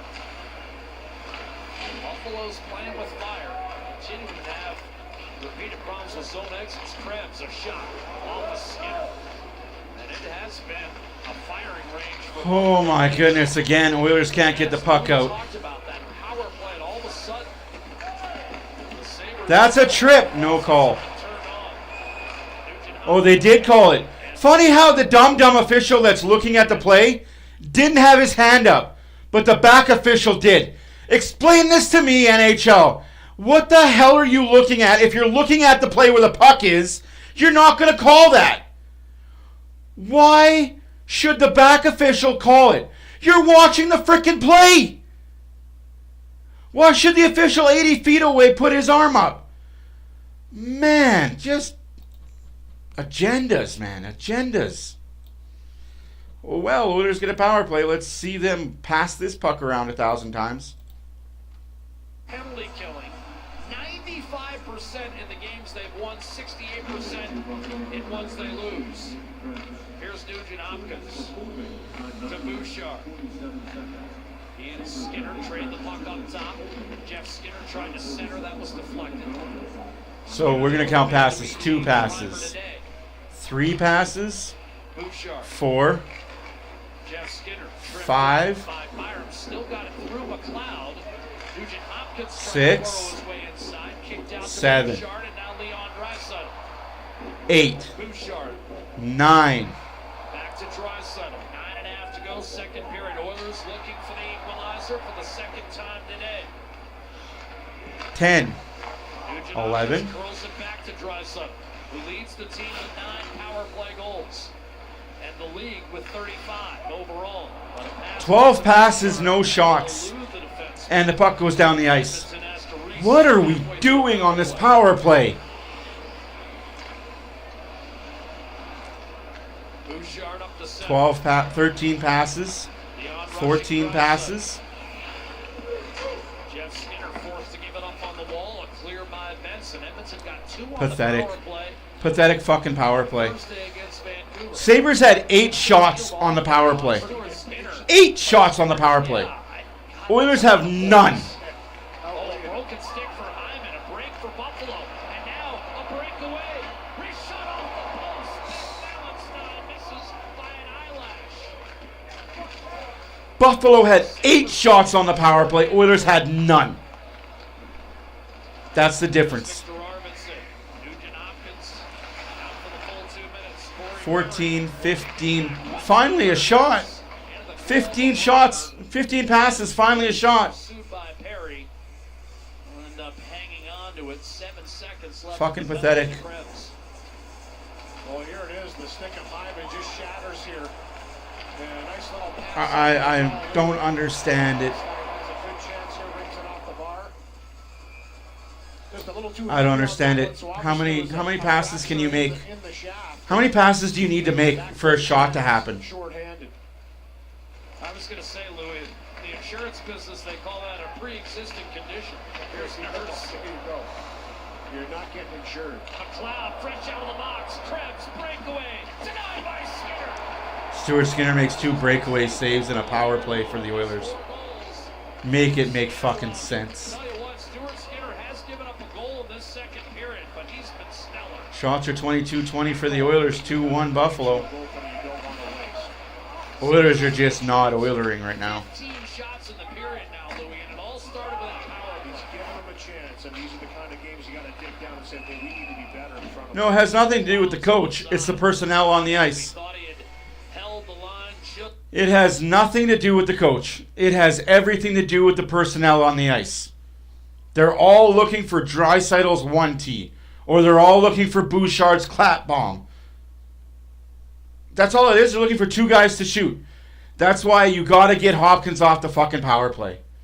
Put a guy on the power play that wants to shoot. Get him off the power play. I don't care. Get that guy off the power play.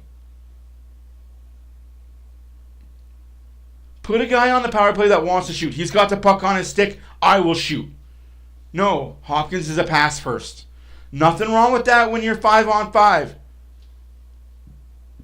But when you're on the power play, passes don't work. You need to shoot. You need shooters. That's why whenever you have a power play, you need 2 passers and 3 shooters. Hey Chucker, how's it going?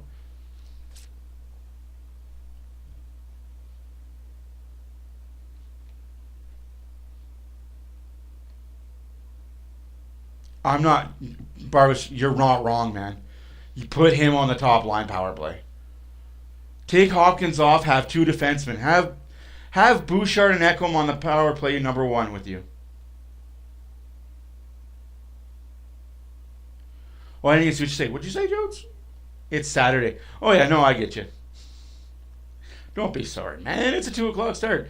You're not wrong. They probably are already looking forward to the next day or the weekend or the night. Because, hey, it's 2 o'clock in Edmonton. What else are you going to do? You're not wrong, though, Joe. You're not wrong, Joe. Not wrong at all.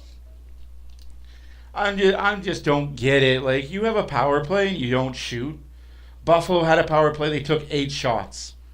Were they all grade A shots? No. But they put pucks on net. Just so their team is frustrating at the best of times. Absolutely cranks this one. And beats Logan Thompson with that one-timer. He elected to bring that last one to the middle. It was a good save by Reimer, but Corey Perry, former 50-goal scorer, knows how to put the puck in the net multiple ways. But that was, he dug down deep for that one-timer. I think impressed a lot of people, including myself, that he still got that much power. One-timer by Kapanen, fought off by Reimer. And the Sabers come the other way. Paterka with Buffalo on top, 2-1. 7 and change remaining in the second period. Thompson stymied, took an elbow from Draisaitl for his trouble as he fought back into the play. Emerson eventually able to feed Kulak as Thompson checks his faculties, and you can hear him screaming about the elbow as he made his way to the bench. Great pickup by our on-ice crew. Perry won the battle. Tuck fired it up ice. Too far for Paterka. I'll tell you, a good thing because he was gone again.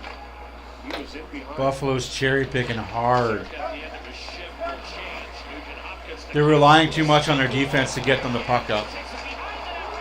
Scores! Nugent Hopkins shoots the puck. You score the goal. Shoot the puck. You score the goal. Imagine what happens when you shoot a puck. Shuffling here from Chris Knobloch. He's always had an awareness. Everybody in the car, so come on, let's ride to the liquor store around the corner. The boys say they want some gin and juice, but I really don't wanna. Feel buzz like I had last week. I must stay because coffee is cheap. I like Angela, Pamela, Sandra, and Rita. And as I continue, you know they get sweeter. So what can I do? I really bag you, my lord. To me, son, it's just like a boy. Anything fly, it's all good. Let me jump in and sing in the trumpet. A little bit of Monica in my life. A little bit of Erica by my side. A little bit of Rita, all I need. A little bit of Rita, what I see. A little bit of Sandra in the sun. A little bit of Mary all night long. A little bit of Go ahead, challenge, Lindy. Challenge it. Go on a power penalty kill again. Come on, Lindy.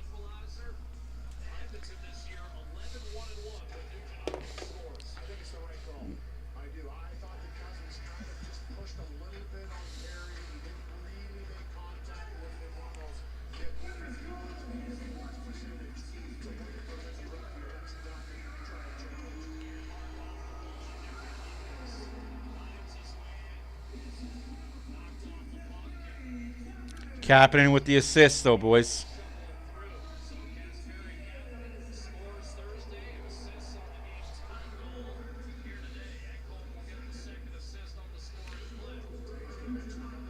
And Ekholm.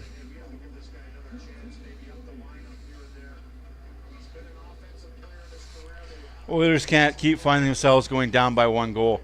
We have 5.5 left to go in the second period. 2-2 hockey game.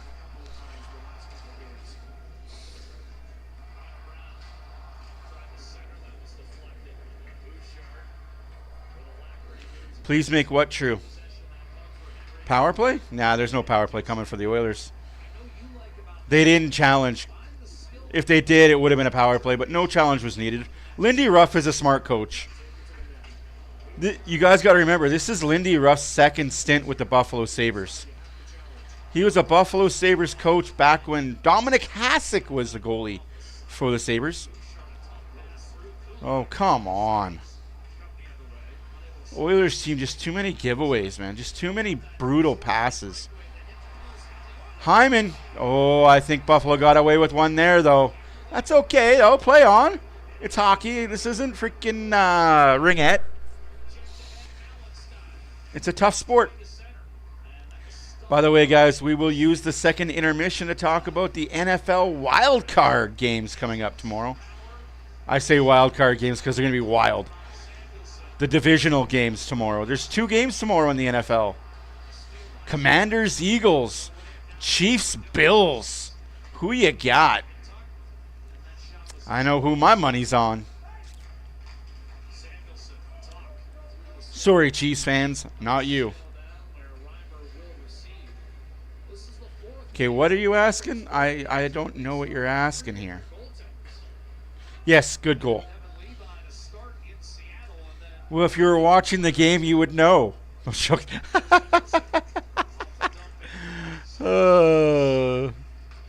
Hopkins with his 14th goal of the season.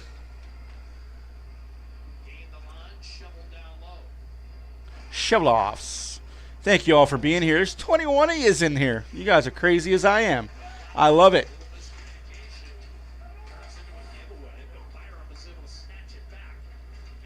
It is 1 degree outside, or warmer. Wow, you could hear the linesman on that one. White, up. Hey, it's okay, McCready. And that's icing against Buffalo. You came for the best part, the third period. We get another look at that equalizer. They have been looking up ice. That one by Krebs. He thought he got a piece of it, but then there's a little spin move you were talking about by Captain. Then he drives this right to the blue paint. And a good job by Nugent Hopkins to get there on time and fight for this rebound. He's going to kind of come under a stick. That was the linesman screaming at White, the Buffalo player, to get onside because it was offside. But it was Cousins that kind of bulldozed him into that blue paint. Again with record wins? God damn. At least you don't have to worry about fires or anything. Too soon? Too soon, LA people? Oh, I'm sorry to hear that, though. Like, I never want to hear about any natural disaster destroy people's lives. It's kind of why I'm glad I live in the middle of the prairies. We don't get tornadoes. We don't get hurricanes. We don't get earthquakes. We get a fire every once in a while, but most of them are man-made.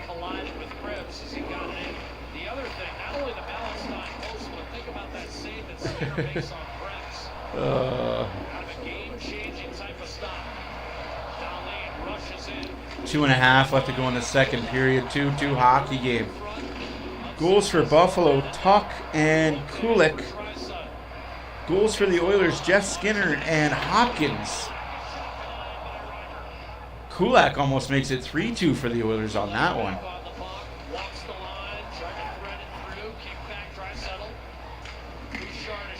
Bouchard takes a shot. That's 18 feet high and wide. This isn't Sunday. We're not watching the playoffs yet.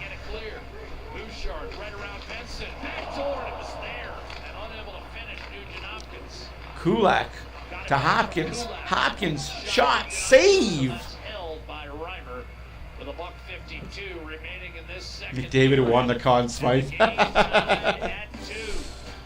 Chances aplenty in this second period. That's the latest.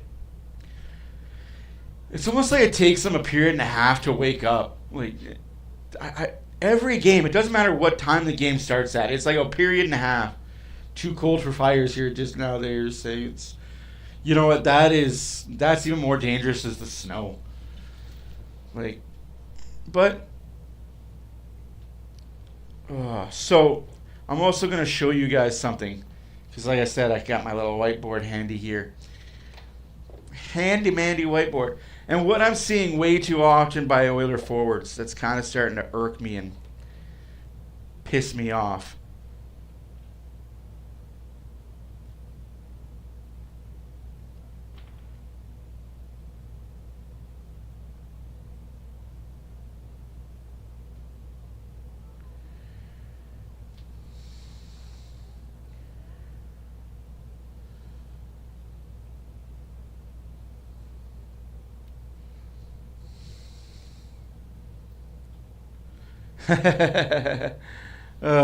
That it.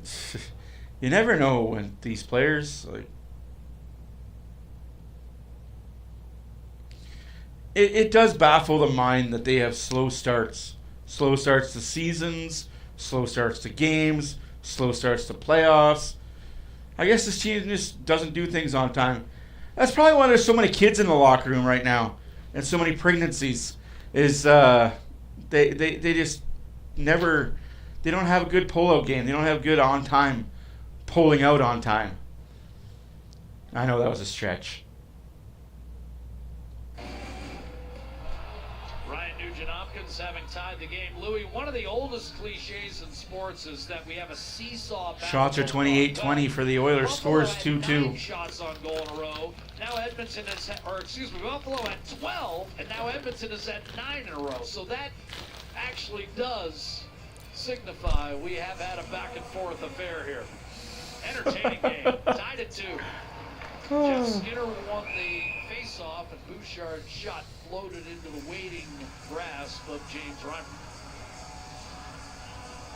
I agree, and 5-on-5 is where Edmonton's had the better chances, especially in the first period. The power plays in each period respectively really did bolster the offense of the Buffalo Sabres.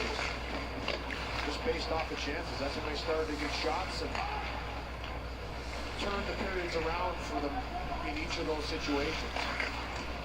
I never said I had a good one. Out towards center, Alex Tuck lifts ahead. Samuelson. I didn't claim mine was good. I got a lot. I got. Cousins.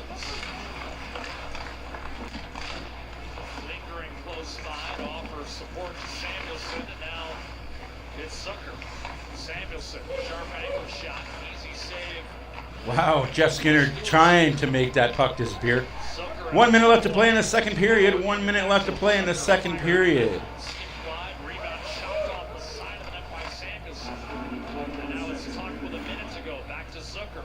The Sabres 5-on-5 trying to build some momentum. Tuck, it's a power wrist shot right to the chest. Good save there by Skinner. Who makes the save is Stu 20th of the Skinner. afternoon. And this is when you really see some of that young skill for the Buffalo Sabres when they're in the offensive zone. And they've given Edmonton some fits in moving that puck around. You talked about that cross-seam pass on the chance by Dahlin that hit the back of the net. Those are skill plays they can make under pressure. And they hemmed in Edmonton on that shift, and Stuart Skinner wisely held on to that distant shot from Power. Cleared up and out, but Colson going to be handled by Owen Byron. Would it be great having the Oilers win? Absolutely. 37 seconds left. Shot smothered by Ekholm, his soon-to-be teammate on the Four Nations Cup. Available exclusively on Sportsnet. Just getting started. A busy Saturday ahead. We'll tell you about the other games on tap, including the league's best in Vancouver as part of our nightcap. Partner will be watching that one. Glued to the set. 9 seconds left to go in the period. I don't think there's going to be too much going on. 4, 3, 2, 1. Just eat it. After 2, 2-2 after 2. It was 1-1 after 1. We're 2-2 after 2. Who knew? 2-boop-be-doo.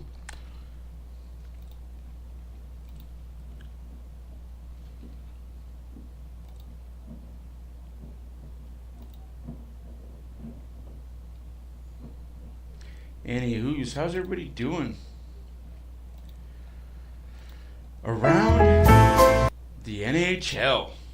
So much to talk about around the NHL. Not really. There's one game going on right now. Maybe 2 games have started, aside from the Oilers.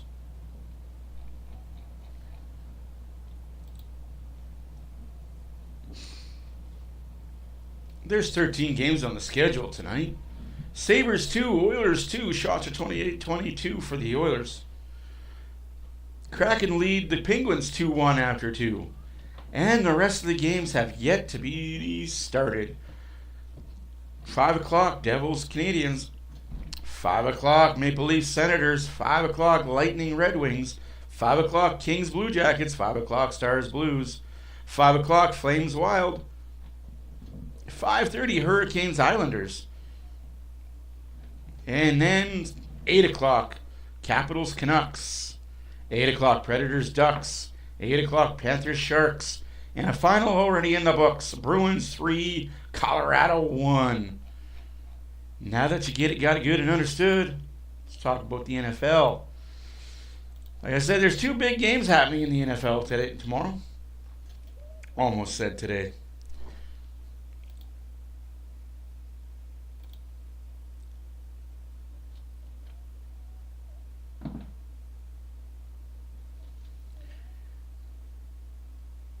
Jeez, what a good concert to be at, though, man. If you were going to be at a concert to get drunk at, Dropkick Murphys would be the one. Also, who has the Commanders versus the Chiefs for Super Bowl in New Orleans? Hands up. Who's got that?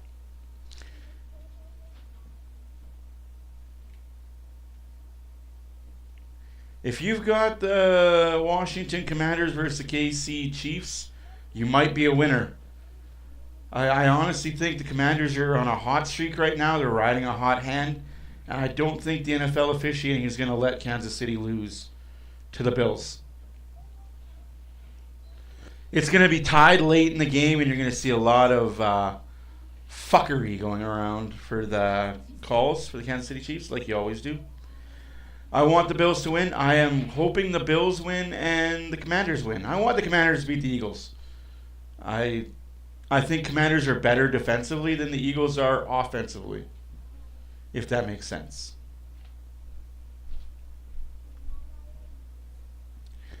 Yeah, the Queen no longer exists in the world. We will now have kings for the rest of time. It was a good run of queens, though. We had a long stretch of queen. A very long stretch of queen. Now it's going to be kings. King Charles, followed up by King William, followed up by his son and his son's son and his son's son, and it's just going to go on and on forever.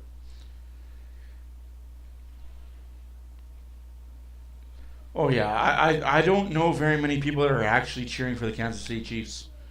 I think they're over the novelty of the Kansas City Chiefs now.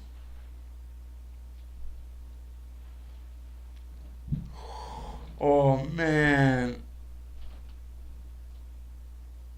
You're going to have to now. That's exactly it. Hey, you didn't want to put money into it now. You got no fucking choice. We got no roof. Funny how the world happens like that, eh?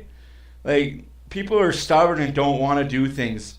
Well, Mother Nature says, you know what? I want you to do this. Gone. You're doing it. Lions crapped the bed hard last week, though.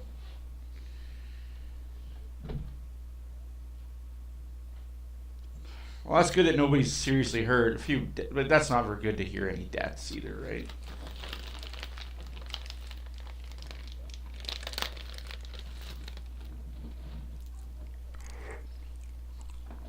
You know, absolutely.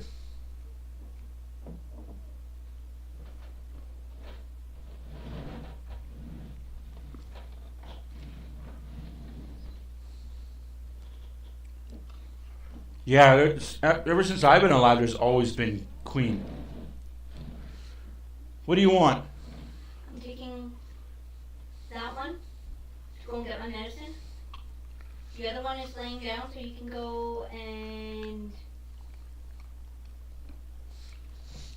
get the monitor.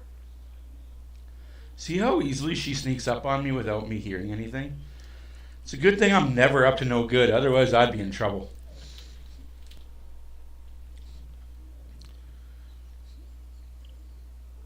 Anyways, I will get a monitor, guys. I'll be back. Enjoy the Ritz.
be able to see what?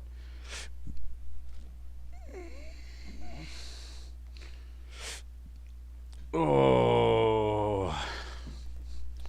So, what I was going to show you guys. See this here? Jesus. So angry.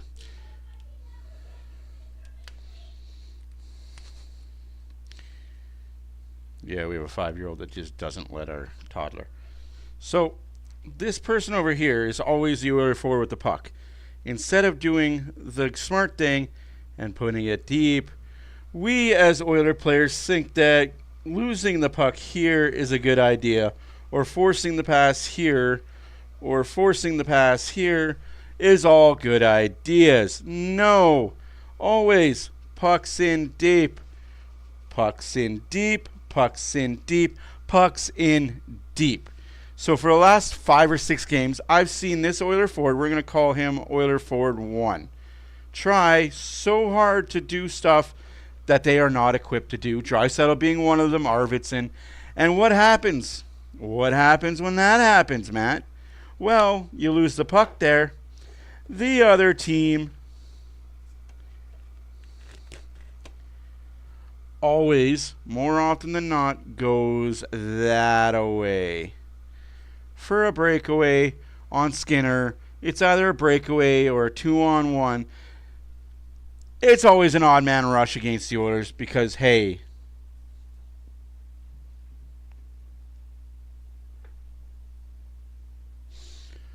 it is Hockey 101, but apparently this Oiler forward group doesn't understand Hockey 101. Pucks in deep. It's not a new concept, I promise. It really isn't new. It's been around since the dawn of time. Buffalo goal scored by Kulik.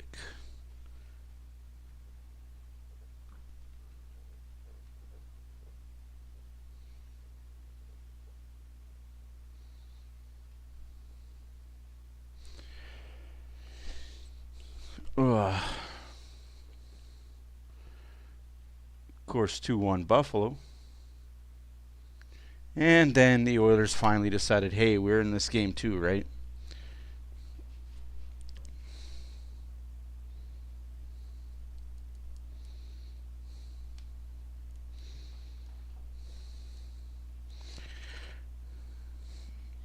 You're not wrong, McCready. Like I get that they want to play I get that the Oilers are built as a possession team. I understand they're built to control the play. I understand they're built on possession. I get that, but when you have possession at the blue line and you're being forced to make a mistake, and you make a mistake, you're just letting yourself get just destroyed. You know what I mean? Like that to me, like possession. But if you get the puck in deep and get it in deep smartly, you can still get possession.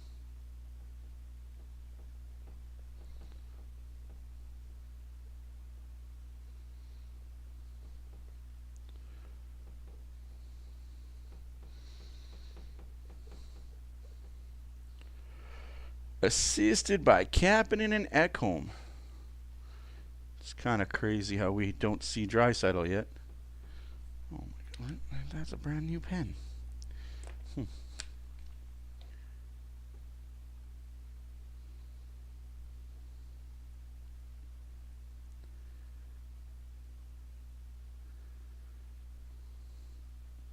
Oilers have yet to lead this game. That's kind of shockingly scary. But, again, we're going on into the third period. Tied at 2, so can't complain too terribly much.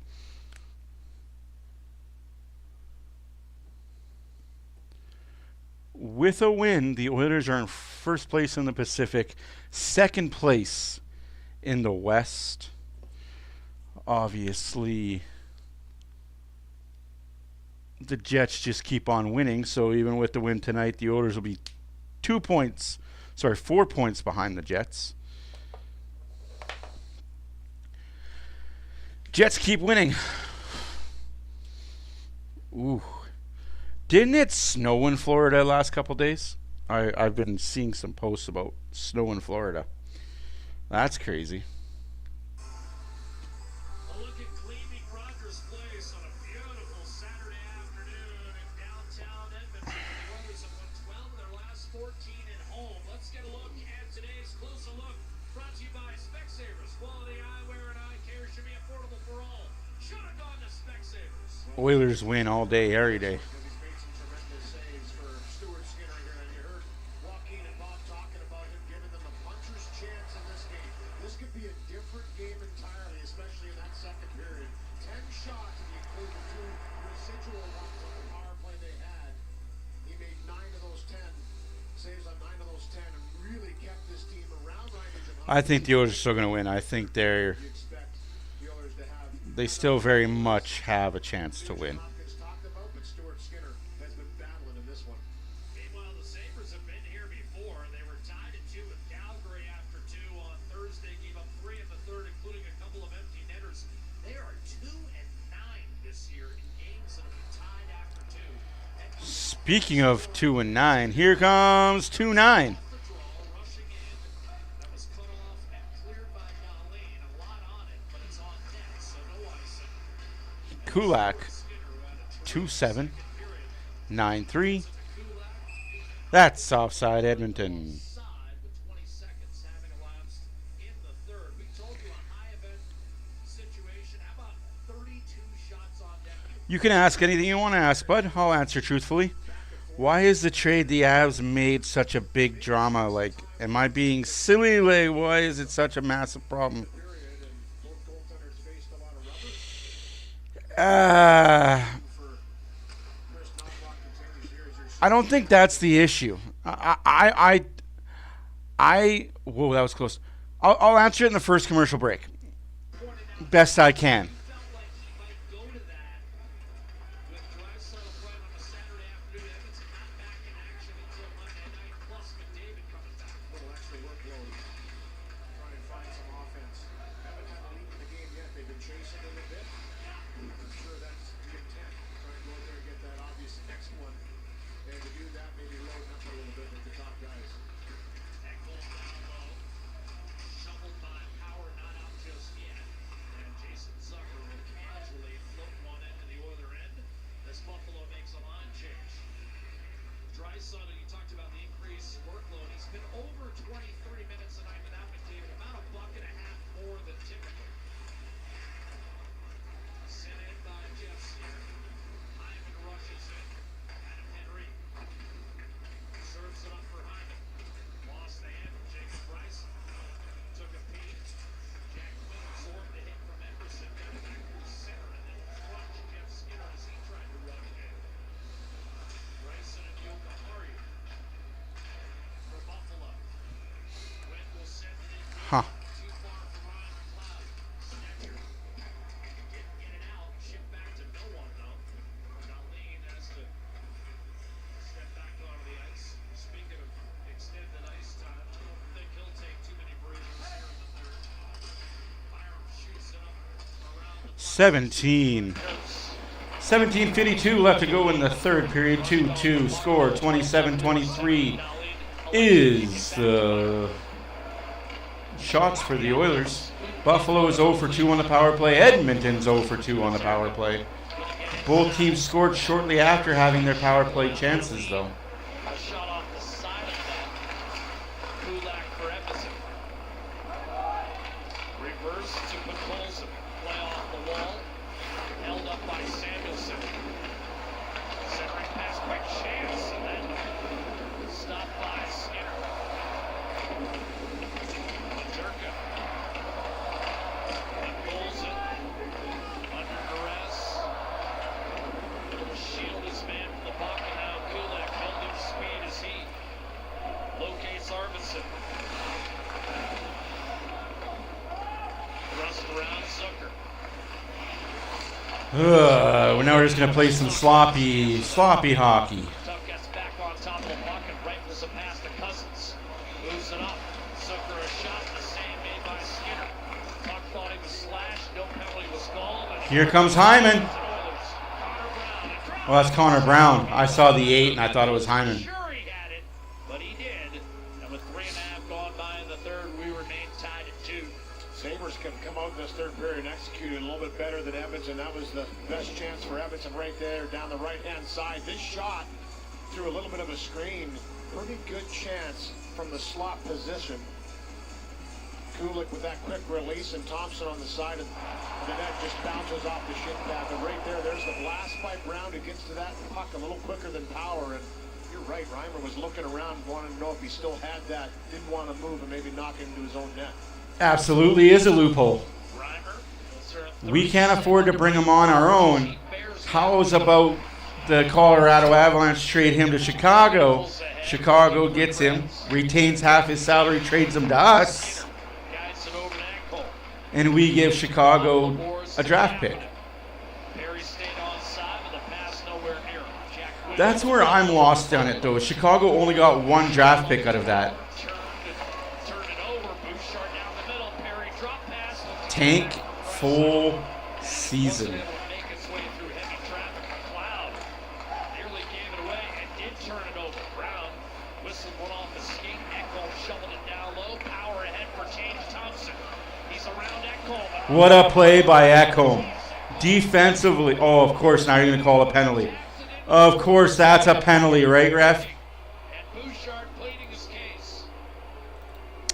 That's so stupid. It's going to go to Kapanen here. Kapanen is going to the box for hooking. We've seen this a few times in this game. The Sabres are very good at moving the puck up quickly. Once it turns over the defensive zone, their forwards are taken off. Matthias Ekholm just hangs with the big man. Not easy to do with that reach at 6'6". There's the penalty by Kapanen. Right here as he comes in, he just lifts the stick. That's called a stick lift. That's called a stick lift in the NHL. Are you not allowed to stick lift anymore? So you're not allowed to stick lift. I was looking for it, Louis. I didn't see it. Okay. That's probably why Bouchard- Stick lift is not legal in the NHL according to these referees. The stick of Kapanen was close to the hands. No, it wasn't. Tipped away by Kulak at the last moment. But I thought like Hey, I wanted the refs to call it all, Sabres over 2. so I can't be mad when they're calling it all. At the back end of one. Cousins serves it up, gets it back. Power calling for it back. Right? I want them to call it all, so I can't be upset when they call it all. But call it all both ways. If that's the standard you set, that's the standard you set going both ways. The Oilers going to clear up the left-hand side. Oh, no, I don't mind you hammering me. That's what I'm here for, man. Darlene will reset for Oh, no, he's... second unit started. Obviously, the top line was on the ice. They could have- So a little rest and they jumped right That's the rub. That is the rub. They absolutely could have said, screw you, we're keeping him. But then the trade would have been squashed because Colorado said, okay, that big save by Stu Skinner. Man, Skinner's looked good this game.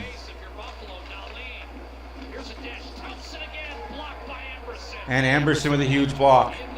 Out the door it goes. Thompson, 2 good looks for Buffalo's top sniper. I don't think he got all of the first one. It was a great save by Skinner to get across. See, that's the rub, though. That third team, you better make sure that that's the trade that they're willing to do, right? By Thompson with 10 seconds left on the man advantage. So you have to imagine. Quick chance. Not much on it for Paterka. Power play over for Buffalo. No goal on that. And now Thompson. So you have to imagine that Carolina talked to Buffalo beforehand and said, hey, there's a prospect of the players. What, are you going to call that too, ref? I thought that was more. That should have been a penalty. That was more of a penalty than what the hook was. So again, we are not calling things properly. So I'm with you, McCready, and that's exactly it. Unless Carolina made a call to Chicago and said, hey, we have a player that we want. Do we mind using you guys as the buffer? And if Chicago says no, then you go to the next team. Hey, Buffalo, we have a player that we want. Do you mind using you guys as a buffer? They say no, go to San Jose. Hey, San Jose, we got a player coming to you. Do you mind? Like, it's a process. That kind of a block Girls, it's a grade A chance, and that's exactly what Emerson did on that one. He took one away. McLeod will dig in on the face-off against Matthias Janmark. Here's Byram. Over to Samuelson. I guess if you look at it in the grand scheme of things... Oh, the Hawks are in a massive rebuild. Without speaking out of school, there's actually some circles saying that Bedard might not stay past his 3-year ELC. If Chicago can't figure their crap out in the head office, he might be 3 years and done in Chicago.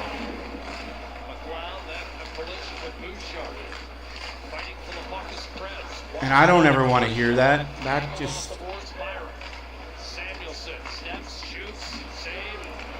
Two huge saves again by Skinner at 12:40 left to go in the third period. 2-2 is the score. 30-28 of the shots for Buffalo, who's had 3 power plays and no goals on them. Although Edmonton's had 2 power plays and 0 shots on them, but that's besides the point. That is kind of funny, though. He was technically a Blackhawk for 5 minutes. Well, it's just like that trade that 1 year, too. What player was traded for money as well? Like, there was a player, I think it was last year, the year before that. And that's all part of this CBA loophole bullshit. That's all part of this salary stuff that the Oilers are taking advantage of right now with Connor Brown and with Corey Perry. And now with They're starting to win more of those. Klingberg. Just has to ratchet up that intensity just a little bit and get to that. 75% of their salaries carry over to next season. This game started 19-8 for Edmonton. Since then, it's been 22-9 for Buffalo. It definitely is never. It's.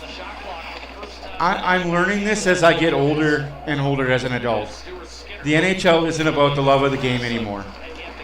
It's a corporate business, and it's all about how much money can we make. Players, owners, all of them. And I'm going to put that on, not just on the owners. It's not just the owners. How much money can we make from the fans with our merchandise, with our beer sales, our food sales. But it's the players. How much money can I get out of the ownership? And that's kind of where I'm at with the NHL is I have to remember this is a business now. And these guys don't care about my fandom as much as they want me to spend money. And yeah, I don't like it. I get it, but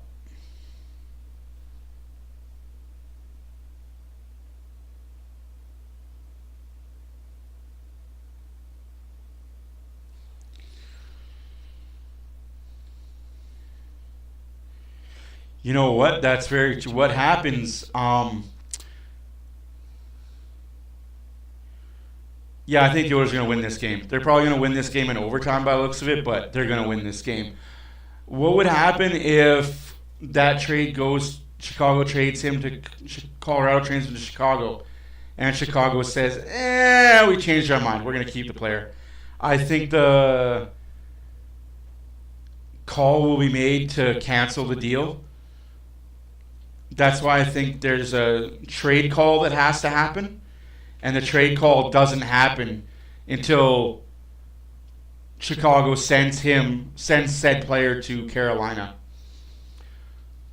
That's why it took so long for the trade call. That's why trade calls are so important. Is yes, I can tell you, hey, like back in the day they didn't have trade calls. They just said, hey, McSorley for Baumgartner. Okay, shake hands on it. Hey, McSorley's on our team. Baumgartner's on their team. Good deal. Now each team has to make a trade call. So let's say there's 3 teams involved like that. Colorado has to call the NHL and say, hey, we traded so-and-so to this team. Then that team has to make a call to the league office and say, hey, we got so-and-so from this team.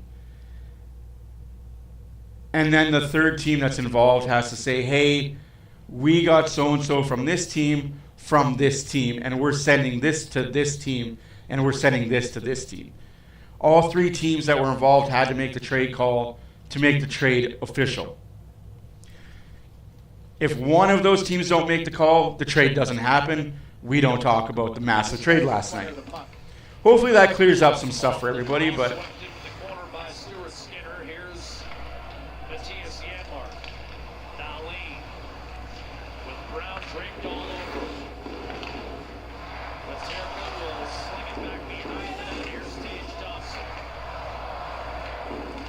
yeah. No, that's exactly McCready. That's exactly it. But you guys trade money for players. Like, you guys loan players in European football quite a bit. Like, there's a lot of loans that go on. He's property of this team, but we're loaning him to these guys. Well, is he part of your team or is he not part of your team? He scores! Nugent Hopkins makes it 2! Oh, you shoot the puck, you scored a goal!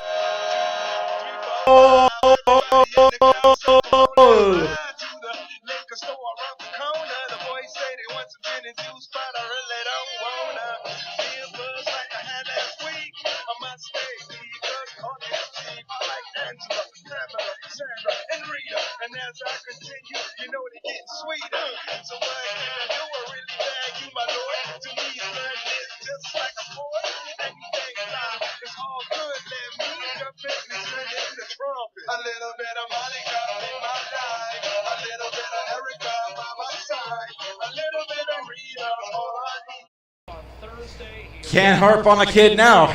2 shots, 2 goals. Imagine what happens when you shoot the fucking thing.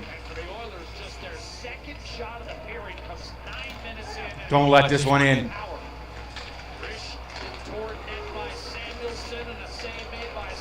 Come on, Oilers, don't break.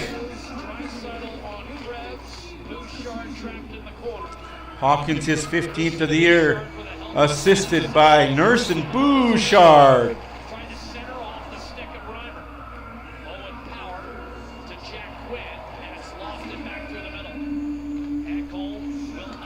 Oilers' first lead of the game comes late, halfway through the first.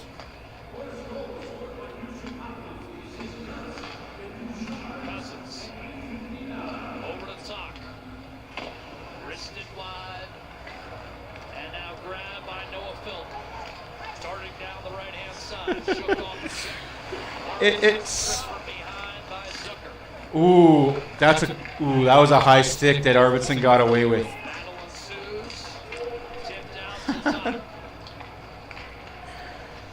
You know, like, maybe he can hear me. I mean, I'm not that far away from downtown Edmonton. I know that building is pretty sealed tight of noise, but somebody in there's probably listening to our broadcast right now, and he heard me on the ice. Jesus.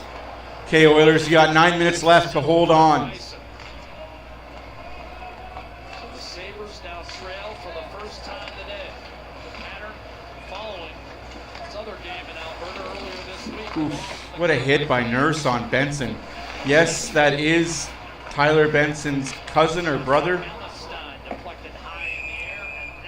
You guys remember Benson? Oiler draft pick. Turned out to be a whole lot of nothing. He was supposed to be this superstar player out of BC. Sorry, again, I'm being kind of a dick facetious when I say that. I watched the kid play and I thought the kid was a douchebag. Just his attitude and the way he carried himself and the way he acted in front of people I know. And I was like, I don't understand why the Oilers went out and got this kid. No longer part of the Oilers organization? For a reason. That Benson kid, eh? Not very good. He had a piss poor attitude. He always, whenever I met him and the people that I know talked to him, he always came across as arrogant and I'm better than you and I know it.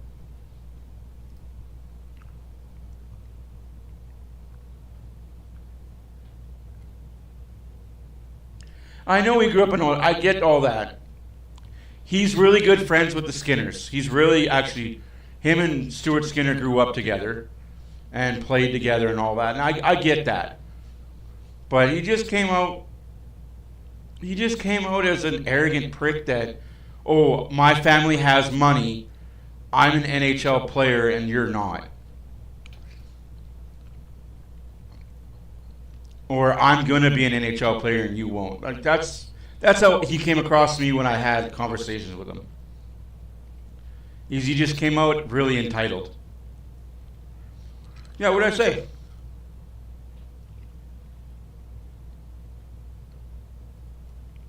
What did I say, Trucker? Did I say something to offend people?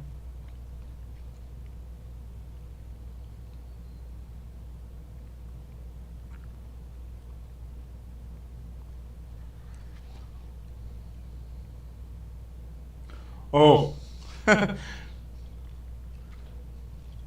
Sorry, yeah. Just that BC player. Not all BC players are like that. I know a lot of kids out of BC that are great human beings. Ryan Nugent-Hopkins, Joe Sakic.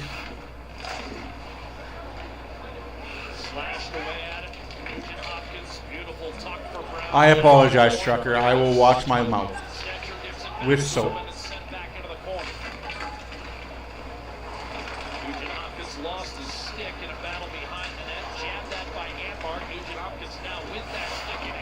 Like, I'm sure he was different around people that he... Oh, wow, what a tip.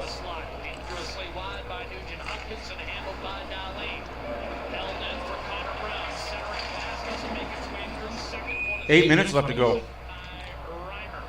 Do you know him, Trucker? Like, do you know Tyler Benson?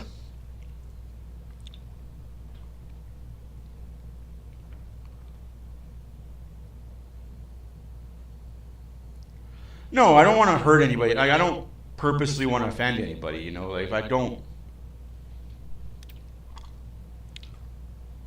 Oh, my God.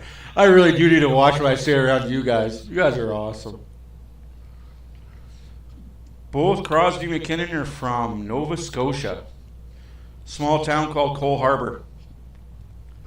Population 3. I kid. There's probably at least 500 people in Cole Harbour. Big reason why they're 2-9 and games tied after 2. Driven up the left-hand side by McLeod. Good job to get it ahead for Jack Quinn. Ekholm tracking him. One-goal games have been a strength for Edmonton. They dropped a pair recently to Washington and Vancouver, but now in front, Bouchard to Draisaitl. Has Tyler changed his actions? Because the Benson for Buffalo is Zach Benson, his younger brother. Just testing to make sure he's hugging that far post. Well, he did have a player in the slot. I believe it was Perry coming in late, but he said, you know, I'm going to... They're not the same Benson. They're two different Bensons. I don't even know where Tyler Benson is, to be honest with you. I knew he was in Bakersfield for a while, but...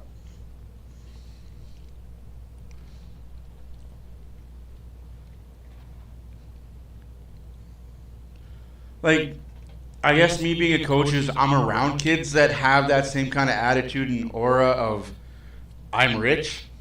Made the playoffs, but the offense is there. And it's not even I'm rich. My parents are rich. Playing a defensive structured system is always the hardest thing to put together for a team and play it well and play it consistently. Took Edmonton a long time too. And they're playing it now. They're one of the best defensive teams in the league the last 2 years. No, absolutely. I know you do, Trucker. I appreciate you. Leon Draisaitl, a little personal business at stake today, as we alluded to earlier. Yeah, 17-game point streak for Draisaitl at home. On the line for him, he's had some chances, made some nice plays. Like, no, I get that. And I know it's not the same Benson. And this Benson doesn't look like he has that chip. Oh, no. Are you kidding me? But it's been a tear. It's been a real solid tear for Leon Draisaitl. You always want to play well at home. I mean, every player tells you they love the home fans. And I know Tyler was dealing with an injury when he got drafted that kind of derailed his career, which was the main reason why the Oilers drafted him so low. I forgot to check if it wasn't for his injury in the AHL or in the AJHL, he would have been a top 10 prospect for a lot of teams, but that injury kind of took him out of a lot of lineups. And I get the entitlement. And I get why people defend it, and I have no ill will towards any of that.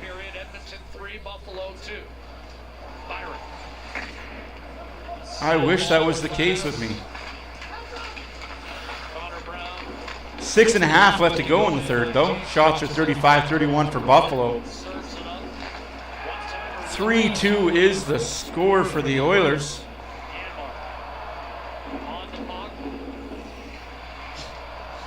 Oh, Lubo.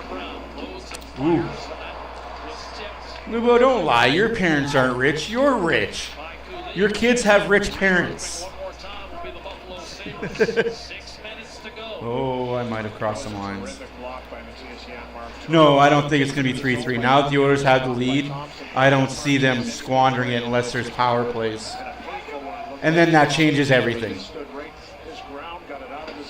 Okay. He's playing in Sweden. Wow. That's still really good hockey.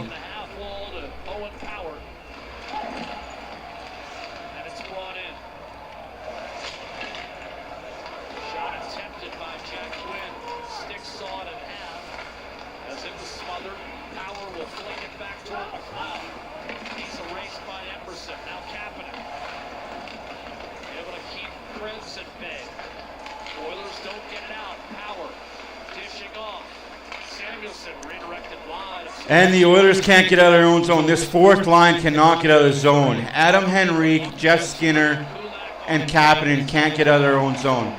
Although 19 is holding on to dear life that Oiler defenseman.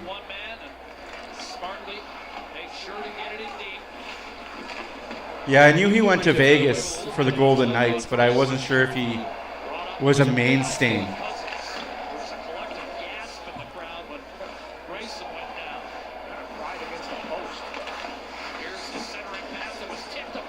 Big save by Skinner again. Skinner's the main reason why the Oilers are in this game. Like I said, 2 Skinners.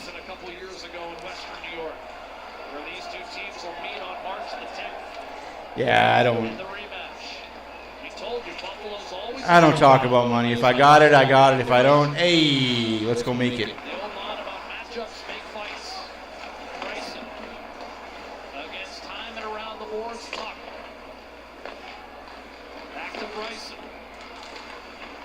It's like a friend of mine always said, if I'm eating, you're eating.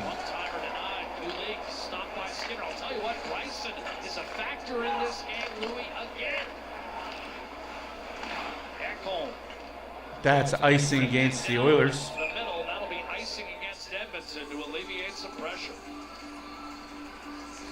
Well, it's not that they like a lot of AHL guys. It's just they've kind of hooped themselves a lot by overspending to be competitive early. The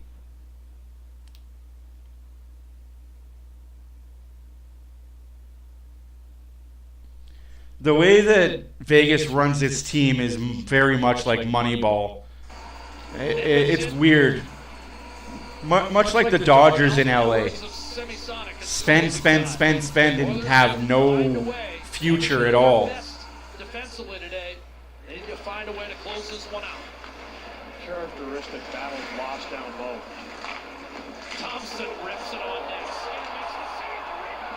How's that not goalie interference? That's 3-3 Buffalo, 3-3. But I think that's going to be called back.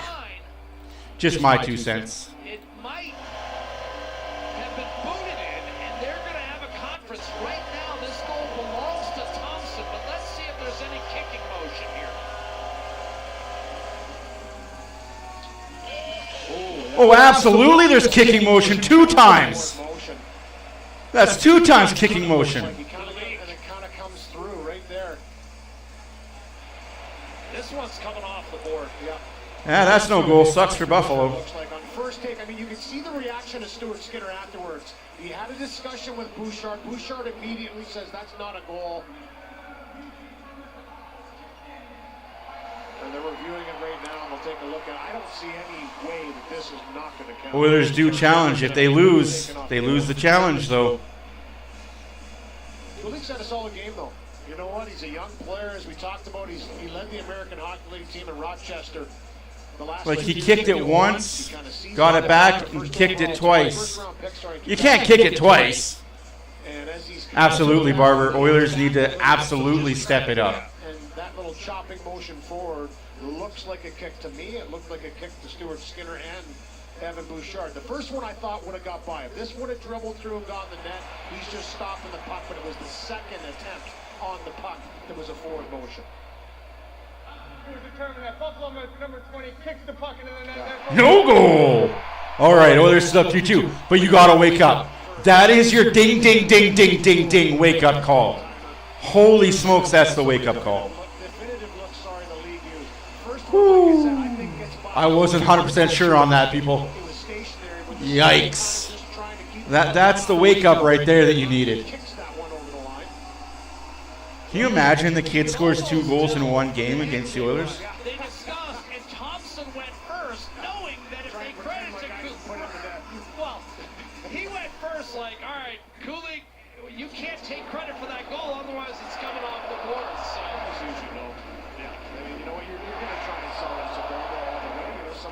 That was your 5 a.m. wake-up call from the Hotel Concierge.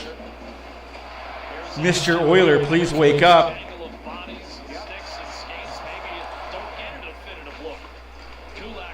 Yeah, this is exactly how they need to wake up. Pressure now. Right, Trucker? Trucker, now's the time to play the power play pass, keep away. Now's the time to be in the offensive zone. Passy, passy, passy, passy, passy, passy. You nailed it, Trucker. You effing nailed it. Oh, absolutely, I can see your message. What happened? I can see that. I don't know if there was others before that. I don't know. I want to go check and double check, triple check, quadruple check, check. They still have Ralph Lauren? Yes. Look, oh man, they still have. Like, I know. Oh, I couldn't remember which team they went to. I knew they went to a rival team of ours, just out of spite. But that whole Lavoie situation in the offseason, Oilers sent him on waivers, Vegas claims. Oilers get him back, Oilers sent him on waivers, Vegas claims. That was something. That was a back and forth affair.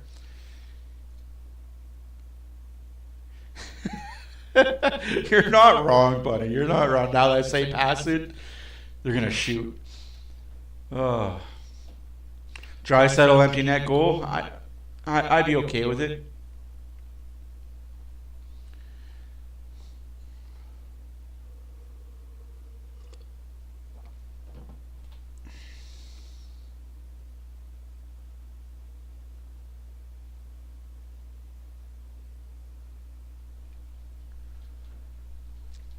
Hey man, like, for sure.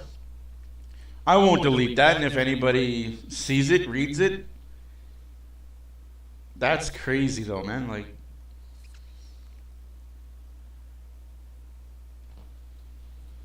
I guess we never hear of things like that happen over in Europe, right? Like, we heard about the Notre Dame go up in smoke, but that's huge. Like, that's big news. James Reimer, 30 of 33 in the Buffalo net. Yeah, you're right. Lubo might get that 4-2 prediction. What is that going to be, like 5 games in a row where you've predicted a score you're right? 3 minutes left to go in the third period. At Rogers Place, where Edmonton is looking to win for the 13th time in 15 games. Still trying to find that souvenir. There it is. Came up with it. The little girl caught it. Good for her.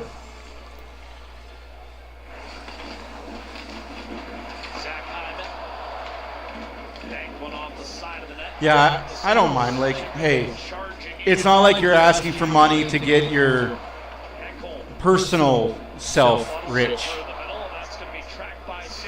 The only person allowed to do that here is me. No, sure. I will never ask you guys for money. Checked by Samuelson. Edmonton on his backhand, gave it away. Draisaitl to Bouchard, a blast. Bouchard, one-timer, 18 feet high and wide. Hard rim around to Bouchard. Yes. Now Draisaitl back down low. 2 points puts us ahead of Vegas. 1 point puts us ahead of Vegas. But 2 points gives us 65. The clock drains under 2.5 to go now. The Sabers. Nuge on a hat trick. Ooh, Arvidsson off the crossbar. Off crossbar and out with 2 minutes left to go in the third period. But he made 2 or 3 wicked passes. The Penguins fan. Fighting off it. Oh, right. Exactly where you need to make the puck. You mean her brother? Back to Bouchard, the hard around, which I think everybody thought was going to go to the man. Honestly, guys, I will never ask you guys for money. Back to Bouchard again. I mean, No, both Skinners are getting credit in the video. to make that pass under pressure. The post-game video is going to be 2 Skinners win. A win by the 2 Skinners. Draisaitl isn't on the score sheet just yet. Don't think he hasn't done anything. He's taken 26 face-offs today. It's generally the presence out there. Reimer wants to get off here with 2 minutes to go. Dahlin up the left-hand side to Byram, and indeed Reimer dashes for the bench. Extra attacker on Empty net for Buffalo. 2 minutes remaining in the game. 3-2 Edmonton. Shots are 39-34 for Buffalo. Oh, things are looking shaky now. Why can't the Oilers just have a dominating game 2 games in a row? Like, we get one good dominating, let's relax game, and then we get Heart Attack City.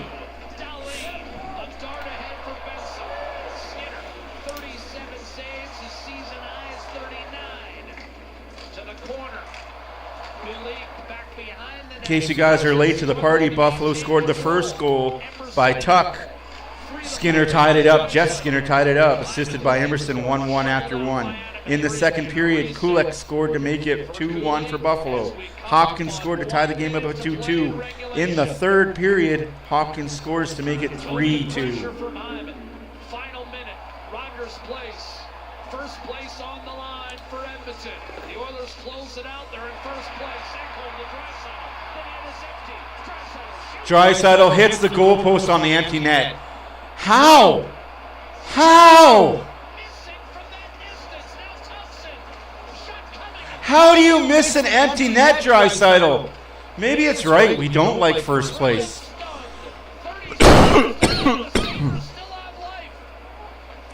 25 seconds left to go in regulation. Holy crap. Draisaitl had his stick. Empty net and he hits the post. Fan one-timer by Thompson. Zucker, fierce battle. Thompson wanders down low, can't get there. Hyman turned it over. Another chance. One-timer. Blister. 7 seconds. 6. Puck is out of the zone. Play La Bamba, baby! Oilers win. Oilers win. Draisaitl hit an empty net, my friend.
Yeah, I'm muted for a reason.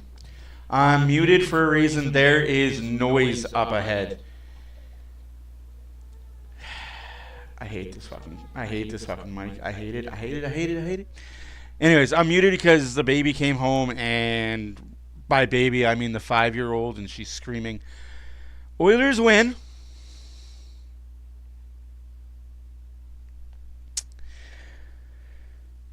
It doesn't matter if you win by an inch or win by a mile. A win is a win. Oilers win 3-2. Two Skinners get the win.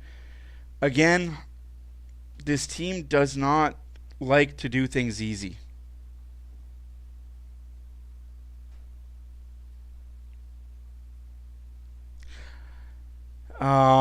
I was saying nothing. I was just like imagining how the noise came up from upstairs.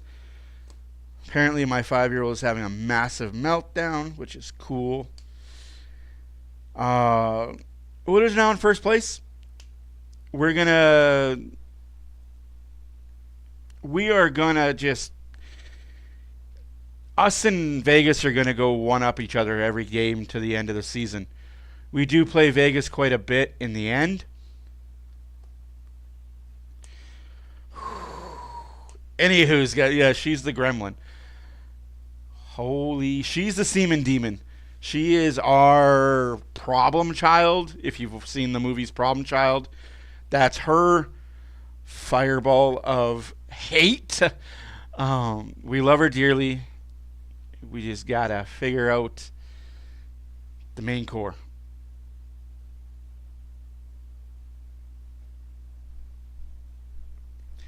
Anyways, guys, you guys enjoy the rest of your afternoon. I will see you again, I promise.